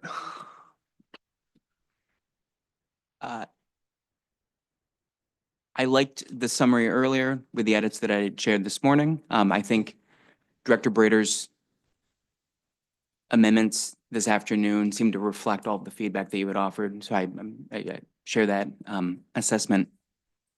I am not opposed to including the word regulated with that extra word. So, I can concede that. I do think it makes sense. That's the prohibit regulated electric and gas utilities was his second proposed amendment just now. I'm not opposed to that. There's one word remaining there. I do think it makes sense to include to your question about that regulate them. That is not legally precise. I don't disagree with his assessment there, but given the full 3 hours of discussion or 4 hours, whatever it is, legally, precise is not the requirement in the statute explicitly. And to remove that suggests that there's a larger prohibition, which is simply not accurate and prejudicial. I'll end them then. My fellow members, if you've, I would agree with Mr. Brady on that, because if you take it out, then the prohibition on campaign contributions that can be made is much broader. Everyone. And that's not what's intended. It is, but I think sticking in the word regulated in front of utilities doesn't help that, doesn't correct that problem. So I think that this really gets at it's sufficient to put together the prohibition for utilities and contractors, because a lot of the language can be applicable to both, but and therefore the regulate them might not apply to contractors, are but we looking for a word different than the word regulate? So that would bring us back to Director Brader, who then he might have a different word. Are we talking about keeping the regulated at the end, regulate them? Or are we talking about adding regulated government, or excuse me, regulated utilities contractors for making direct or indirect campaign contributions? Do we, Mr. Brady, do you think that is sufficient? So if you look at line 3, to these regulated utility contractors, and then take off the end of that sentence, that regulate them, strike that. I don't. Okay. That's confusing. I Okay. don't know what that means. I do understand No, the I don't either. sausage making of all of this, but so I mean, I've lowered my expectations for all of it, but I appreciate where you all are at. Bottom line, do like Director Brader's summary. And while I don't agree with his first edit, the second edit that he had proposed, just adding the word regulated somewhere, you have a word, I don't think that does any harm. I think he wanted the two together. I'll let him speak for himself, but But if we looked at the whole community here, it would be easy for me to say that we're down to really, the only difference is definition of that phrase that says that regulates them. Yeah. And in that particular phrase, the word regulates, to play to Mr. Lidl's comment that the legislature and elected officials don't regulate. I don't have enough technical expertise to be able to tell you what a better word would be. Well, just to clarify, Mr. Chair, I think both Mr. Brady and I don't disagree on the addition of the word regulated on line 1 after prohibit. Yeah. Right. And there is space to do that because this proposal only applies to regulated electric and gas utilities. My second suggestion or first suggestion, the other suggestion was to strike that regulate them, right? Because it's not accurate. And you could correct that, as Director Brader had suggested, by, who hold certain, some, specified, indicated, listed, as opposed to that regulate them. You would have space if you strike that regulate them, that hold certain, specified, indicated, listed. There's a whole host of words you could use. Other than the word regulate. Because the word that regulate them is not accurate. And even though it isn't required to be legally precise, it still must be, it still must be accurate. And there are a number of these state offices and candidates that don't regulate anyone. Along those lines, we're waiting in a space of. This is why we don't go down these roads. Yeah, right. I know I'm going to draw the curtain there. Okay. I've got to. Okay. So here's Before what I we're going to speak? do. Okay. We've listened to you guys. We've got enough here to, I think, make a conscious choice here. So. Just say, to those who run for or hold certain offices? How about impact, that impact them? Impact is a beautiful word. Okay. Are you good with impact? Impact's a great word. Director Brader, impact was probably the word you were going to suggest. Yes. I knew that was the case. It wasn't. Some persnickety people don't like the use of the word impact as a verb, but we're past Oh my that. So I would be okay with adding regulated before electric and replacing the second regulate with impact. That would be 100 words. I'm good with that. So my next question is, do you have to actually put that in and print it before we have a motion? Or can you simply read it to us and make a motion and then we can move on with the next? I think I can just read it. It's a small enough change. I don't think it's that risky. So I'm going to update my proposed summary to read initiation of legislation to prohibit regulated electric and gas utilities, contractors with over $250,000 annually in government contracts, and people and organizations with substantial connections to these utilities/contractors for making direct or indirect campaign contributions to those who run for or hold offices that impact them. Expand campaign finance laws and restrictions that regulate spending on political communications, including laws that require disclosing donor information to apply to communications clearly identifying candidates or ballot questions, even if they do not expressly advocate for/against them. Expressly apply the law requiring disclosure of who paid for political communications to internet political communications. And that would be 100 words. Do I have a motion?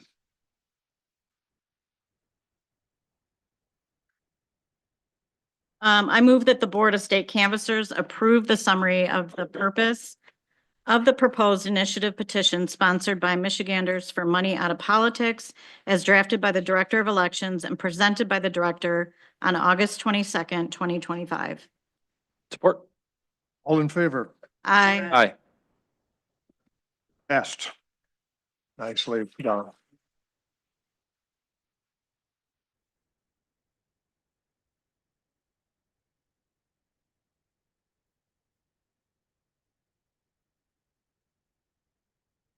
My thanks and gratitude to all three of you council members. We're going to move on to item number 4, but there's one technical item I've got to handle first. we have one public comment related to 3 and 4 that was missed. And so, Mr. James DeSana, you have 2 minutes, sir. And do you know the drill, right? Okay.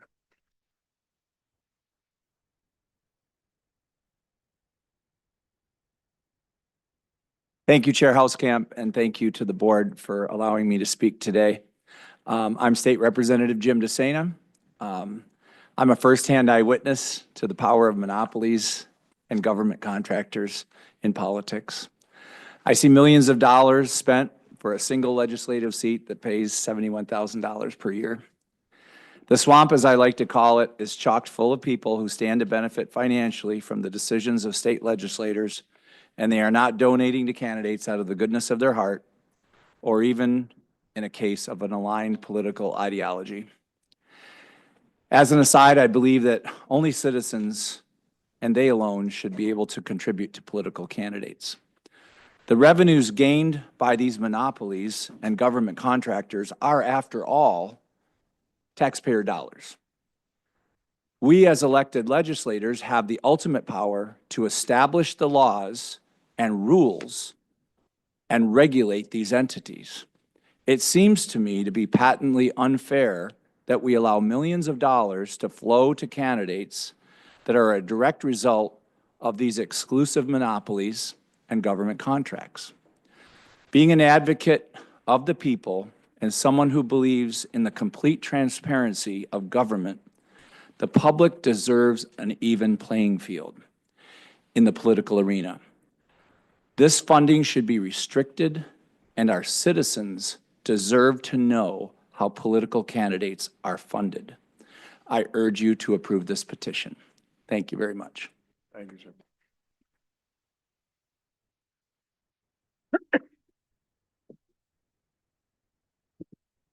Okay, moving along. Item number 4 is the consideration of the form of the proposed initiative petition submitted by Michiganders for money out of politics.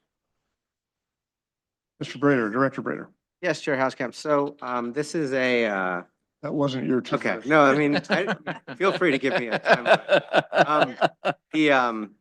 This is an optional procedure. It's something that the Bureau staff and the board does as a courtesy to review before they go out and make sure that there aren't any form issues that we can see with the petition. Staff did review it. We didn't see any issues with its version from a format standpoint. They would be, swapping out the 100-word summary that you just approved from the one that was on there when we looked at it, but otherwise it would be the same. So based on that, we're recommending the board provide approval as to the form. Is there anything you want to add there, Adam? Okay, that's all. Perfect. Any comments from the members? Any questions? In that case, I would entertain a motion to. I will make a motion. I move that the board approve the form of the proposed initiative petition submitted by Michiganders for money out of politics, conditioned upon the replacement of the summary language approved by the board today, with the understanding that the board's approval does not extend to 1, the substance of the proposal, which appears on the back of the petition, and 2, the manner in which the proposal language is affixed to the petition. Second. Moved and supported. All in favor? Aye. Aye. Moving along to item number 5 is, this is a consideration of the proposed manual filing for office judicial elective offices. As you'll recall, this is the third of those manuals. I have to tell you, I don't have anyone here for public comment on that manual. We did have some general comments, and Director Brader, would you or kind of let us know what you're doing there? Sure. Yeah, so we got some written comments from Robert Avers, identifying a couple ambiguities, I think, in the manual that we agreed with and are recommending to update. So one was the clarification that the certificate of acceptance only applies to minor parties. Is that correct? Yeah, and then also that the certificate of party nomination is also, is that also the same as only minor PERS, or is there a different issue there? All right, I'm sorry.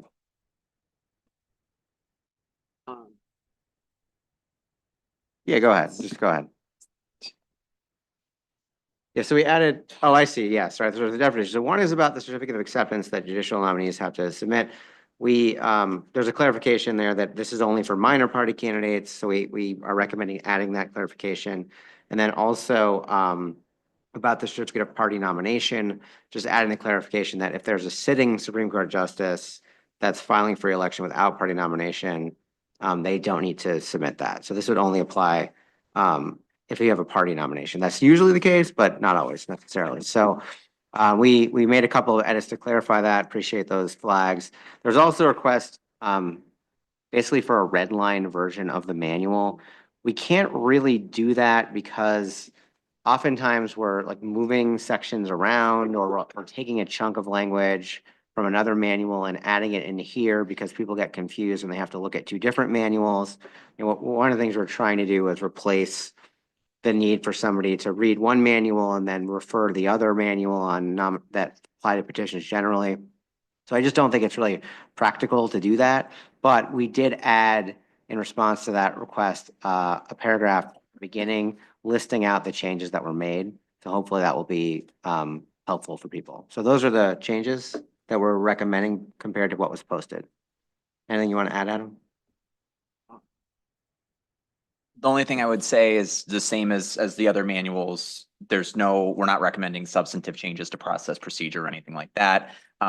This is just the same thing that we approved before, just more tailored to judicial candidates, more focused on issues that we saw in 24 specific to judicial candidates, like the heading issues, for example, things like that. We broke it out based on public comment that we heard at the certification meeting in 24. But like I said, no changes we're not recommending any changes to processing or anything like that.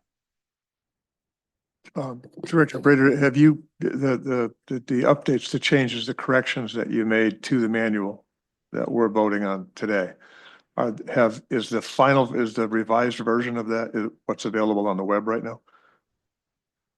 I think what we have on the web is the version prior to the comments, right? So we would be taking that version that's on the web, adding the clarification about the certificate of acceptance, the party nomination, and adding the list of what changed, putting that version on the web, if you approve this.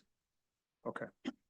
And I did look at what was on the material that we're looking at today, and those corrections are included. So, Yes. so what we approve is what's going to be on the web very shortly.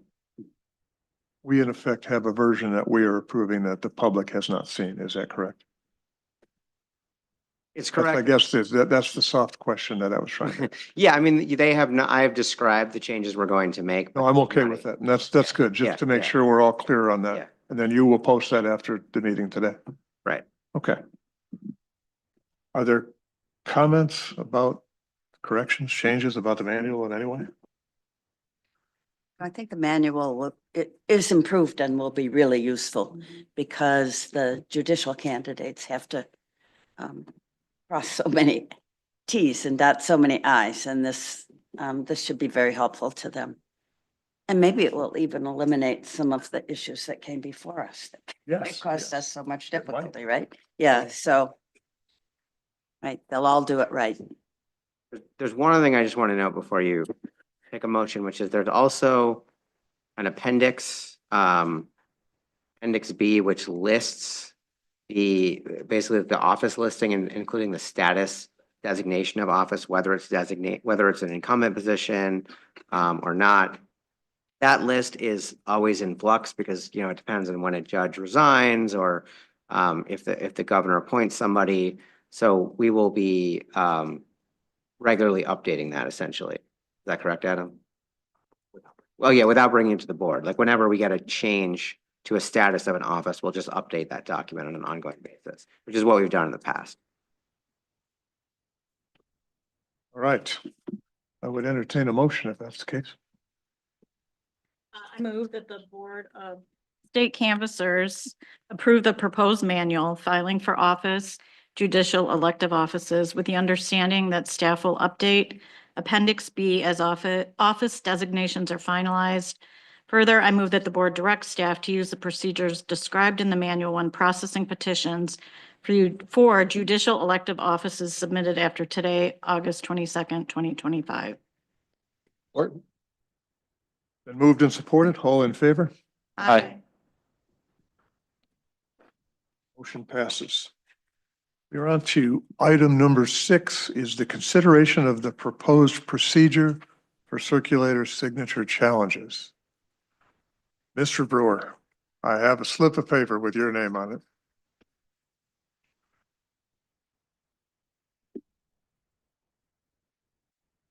Now, I know this is not on your bucket list to come here today.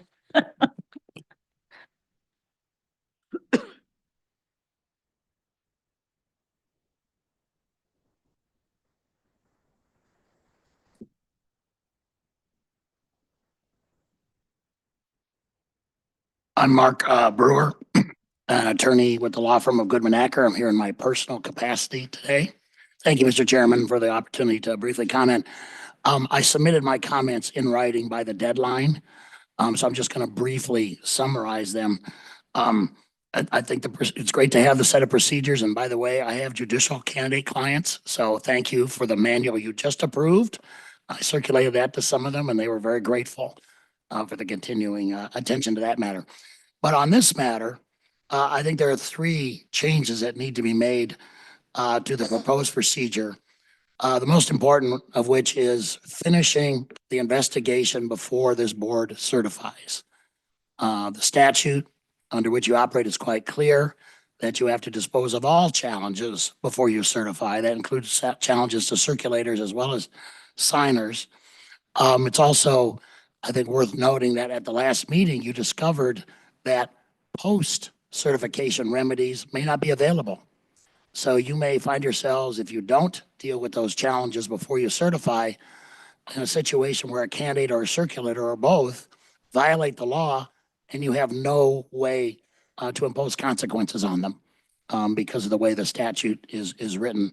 And finally, I noted in my comments that there's ample time to do that. The timeline the staff has proposed, 7 days to get challenges in, 7 days for the candidate to respond. That leaves you at least 30 days before you typically would have a deadline to certify candidates starting in the spring of next year. So there's ample time to do all of this. A second concern we have is that there's a part of the procedure, again, cited in my letter, which seems to, well, more than seems to, it does predetermine the outcome of an investigation. It elaborates on a situation where we have certain signatures that don't match, but others do. And again, it predetermines the result of the investigation. In that situation, as in all situations, if you are presented with evidence that signatures don't match, you go through the process. You let that candidate respond and let them explain it. You don't prejudge the situation. And finally, there's an ambiguity about submitting a challenge. There's a statement that unless the challenges add up to enough signatures to disqualify a candidate, they won't be processed. As a concept, that's fine.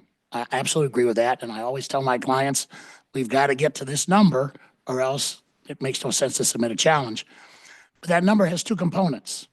It consists of the signatures that are challenged, and it consists of the signatures that are on circulator challenges. So it's the procedure is just ambiguous. That may not be its intention. It appears to say you've got to challenge enough circulator signatures to disqualify the candidate, when in fact it's 2 numbers put together.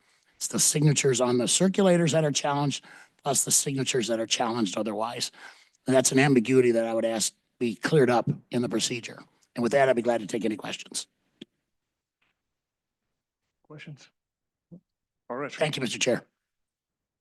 We have one other request on public comment. Mr. Doster, you put number 6 on your comment. You're speaking as well.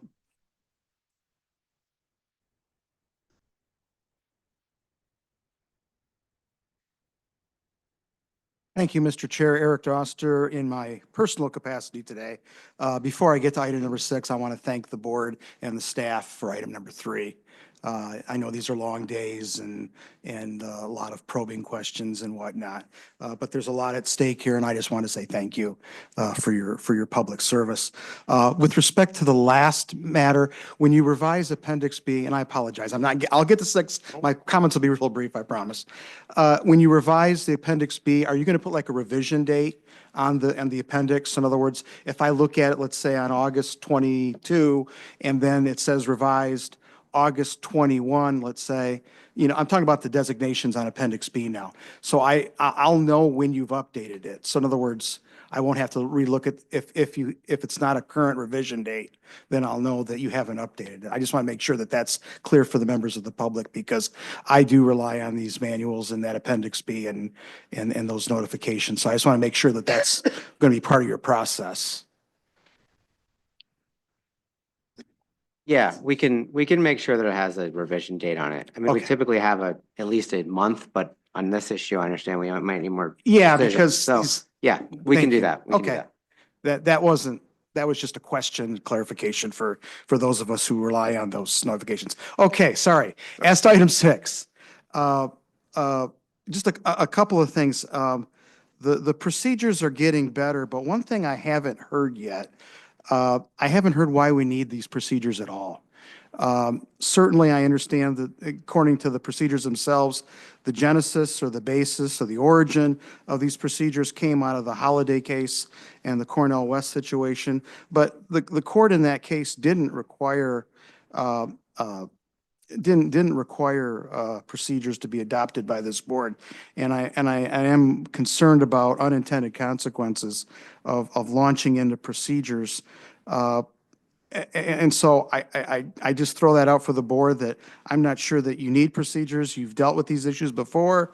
You have those statutory remedies. The Bureau, one part of the procedures that didn't make sense to me was the part that if the board voted to ask the Bureau of Elections to go and refer things to the Attorney General, that they could do that.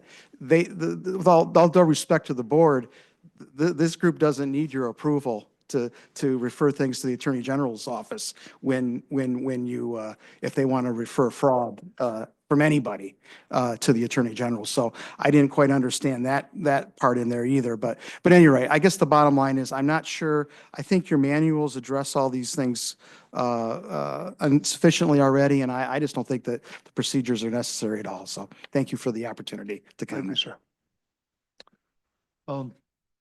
Before we do questions or comments or anything, I was going to suggest to you that there is no motion required, and there's no motion that's going to be posted today on this circulators process.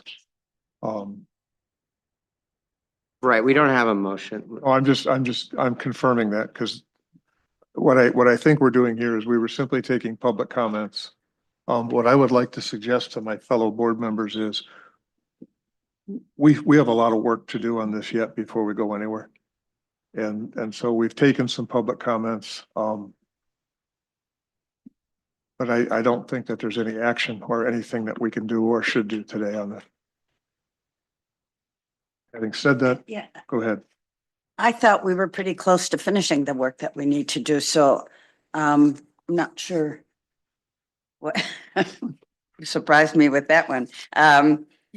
But I have no problem if you want to see further elaboration of this. I would like to comment on Mr. Doster's, although he's gone already, suggestion that we don't need this. And I think that the Halliday case did suggest that we need it, because what was said to the court at that time was that we didn't have a process to review circulator signatures.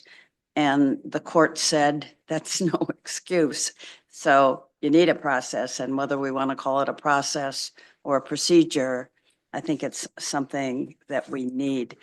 There are some things in the proposed procedure that I'm still troubled by. I would like to say that I agree with Mr. Brewer that we do need, that there is no reason that we would not require the resolution of challenges to circulator signatures at the same time as we review the challenges to the voter signatures. The voter signatures are not valid if the circulator signatures are invalid, so the two have to go together. And as noted, we're now requiring the resolution of the circulator, the examination of the circulator challenges by requiring the candidate to come forth with rebuttal evidence where circulator signatures are challenged. So when that is done in a timely fashion, it seems to me that it is not just reasonable, but required for us to resolve those circulator challenges. And the provision cited in Mr. Brewer's position statement, I think he's absolutely correct that the Board of Canvassers is required to make a determination on challenges. And that would include circulator challenges as well as elector challenges. As I said, the two are interconnected or may be interconnected. So that is my position with regard to when the provision about when the board resolves circulator challenges, because the proposed procedure does not require those challenges to be resolved prior to our time for certifying.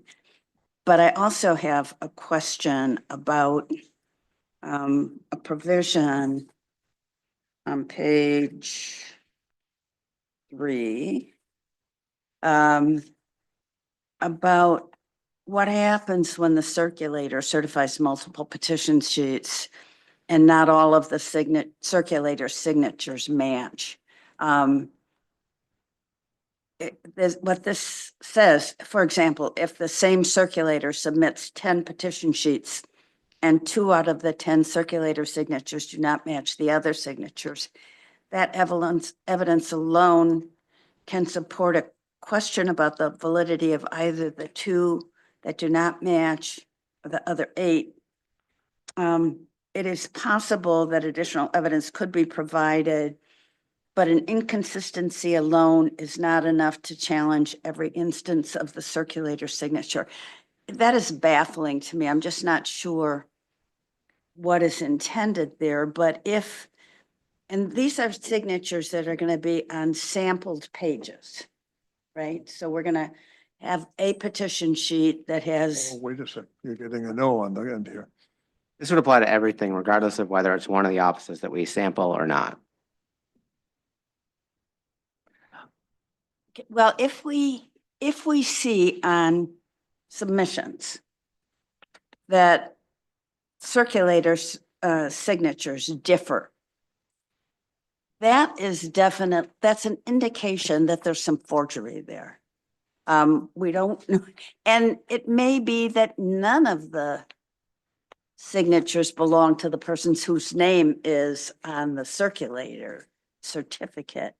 But there is something that needs to be called into question there. And I don't know what is meant by this. It seems to me that that's an indication that some of these signatures are bad. And we don't know which ones. So we need to look at all of them.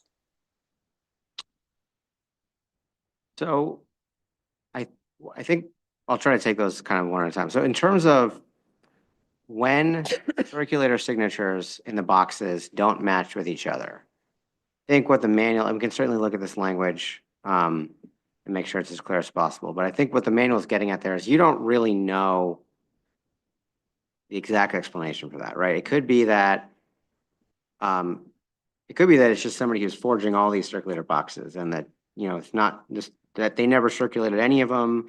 They tried to sign someone's name. They did it differently twice because they were just making it up. And that would indicate that none of them were signed by the circulator, which would be a basis to disqualify all the signatures, all the voter or all the petition signer signatures on that. Another possibility is that they're all totally valid, like the circulator sign them all and then they sign some of them in haste or on a, rough surface, or maybe they had a hand injury. Like, you never know. It's possible that they're all totally valid, even though that some of the signatures don't appear to match with each other. And then another possibility would be that the circulator did sign a bunch of petitions, and then somebody else forged the circulator's name on some other petitions that the circulator didn't sign. So in that case, the ones the circulator signed would be fine. You wouldn't throw those out just because somebody else happened to sign that person's name as a forgery. So we'd really need to, I think that the big picture thing is we're not just going to look at the fact that there's two different apparently non-matching signatures on boxes and just say we're throwing out all the voter signatures because of that. It requires a specific inquiry, and I think there's some language in the manual about the kind of evidence that would be helpful for the Bureau to make those determinations. I'll also say in terms of the timing, it would be, so first of all, the court, and I defer to the AG's office on this, but I don't believe, I think the court, pretty clearly said that it's not required that the investigation be complete prior to certification of the petition. That said, when circulator signatures are being challenged, and essentially the way I view that challenge is that someone's basically saying the circulator didn't sign this petition.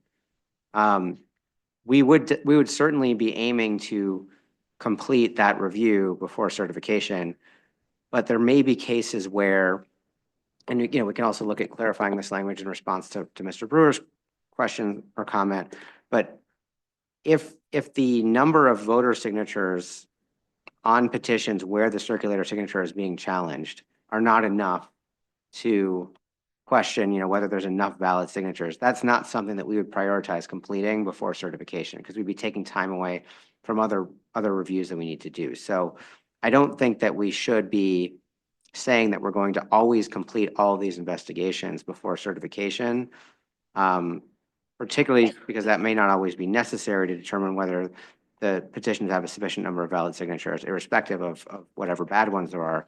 And then also because these investigations take a lot of time and they do require back and forth with the candidate committees and possibly the circulators, and it just may not be practically possible to do all of that in the time we have available. Is there anything Adam or AG's office wants to add or correct? There's another part of this paragraph that I'm troubled by. And it says, if the same circulator submits 10 petition sheets and 2 out of 10 don't match, it's not the circulator who's submitting the petition sheets, it's the candidate or the ballot question committee. And I think it's important to say that because that's where the responsibility lies. Certainly the circulator has a responsibility, a heavy responsibility, but ultimately it's the candidate's responsibility. And a candidate ought not to be submitting petition sheets which have circulator signatures in different handwriting. But I think the way that you have the context there is that's not campaign context. It's the context of having multiple circulators working on a campaign. When the wording that you're referencing here is that circulator turning in 10 sheets, right? Can I just, where, can you just point, I'm sorry, point me to where you're looking? Page 3, about 3, it's the first full third paragraph. paragraph, second paragraph. So it's when a circulator certifies multiple petition sheets, is that what you're referring to? Yeah. So that's getting at when the circulator signs the petition sheet for Right. submission. You So know if we what, need to clarify that, Yeah, and I just think that it needs to be, the clarification that I'm suggesting is important is that it's when the petition sheets are all gathered together, it's the candidate who submits them to the Bureau and for review and then the board. And so while the circulator has, as I said, and as we've discussed, the responsibility, it's the candidate it's overall. candidate, and Jointly that's responsible. that's what's important, because we discovered when we tried to hold the candidate responsible for forged signatures, Right. that the statute, because of the way it's written, wouldn't permit that. So I just want to emphasize that it's the candidate whose determination, whose who is submitting this and is responsible for it. And, you know, there's a lot of petition sheets, but there's a lot of work that goes on. There should be a lot of work that goes on, right? We've talked about this, to making sure that those petition sheets are good. And it's particularly important with regard to the circulator certificate, because a bad circulator certificate invalidates all of all of the signatures on the petition. So, requiring the candidate to be really careful about circulator certificates should not be an unreasonable expectation. In fact, any responsible candidate committee or ballot question committee is going to be doing that. I'd just reiterate what I said, I think our last meeting on this. I actually don't.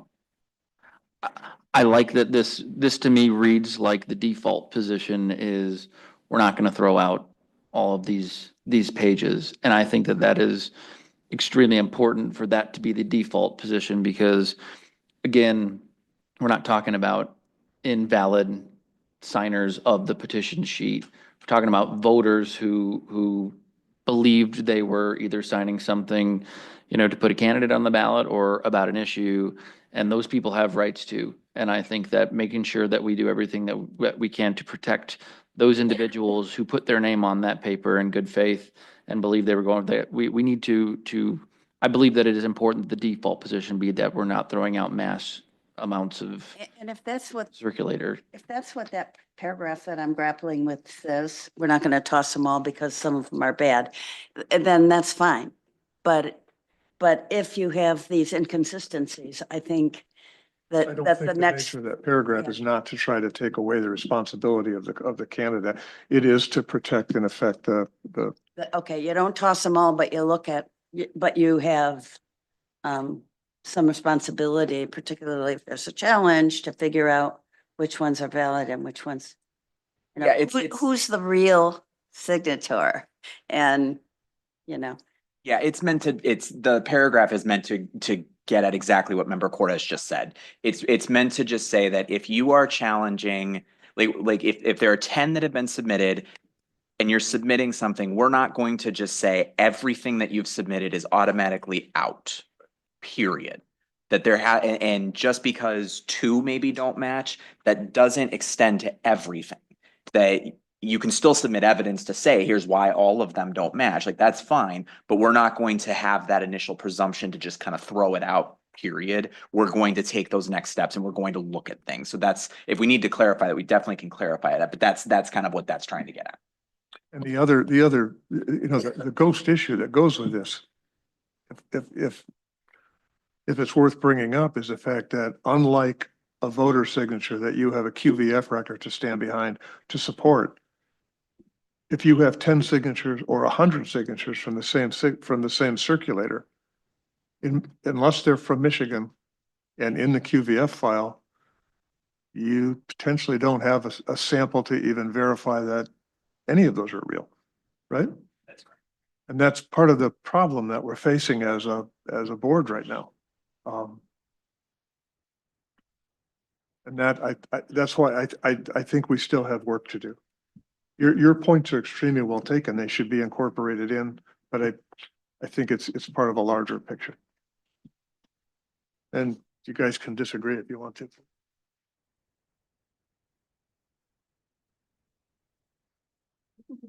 We can? Remember, You wanna keep looking? you and I had talked before about you're going to point out that you and I have limited terms, that Oh, our yes, terms yes, are going to yes. expire at the end of 2026. Be careful. Our age expires, not a word you want to use. We got to get Jonathan to come up with impact or something. Expire is a dangerous word. Not a responsibility that I would like to take on. I could vet another item. You know what? We've got more other business as presented to the board. Last year, we met on my birthday, but this You year we did? gave me we did. So Can we add it in the record that it's Vice Chair Gurowitz's birthday? Yesterday. Yeah. Yesterday, right. Happy birthday. Do you want me to ask the second question? You can ask. No, I won't ask how many candles. You know, I won't. Is there any other business to come in front of the board today? If there's not, I would entertain a motion to adjourn. So moved. Second. All in favor? Aye.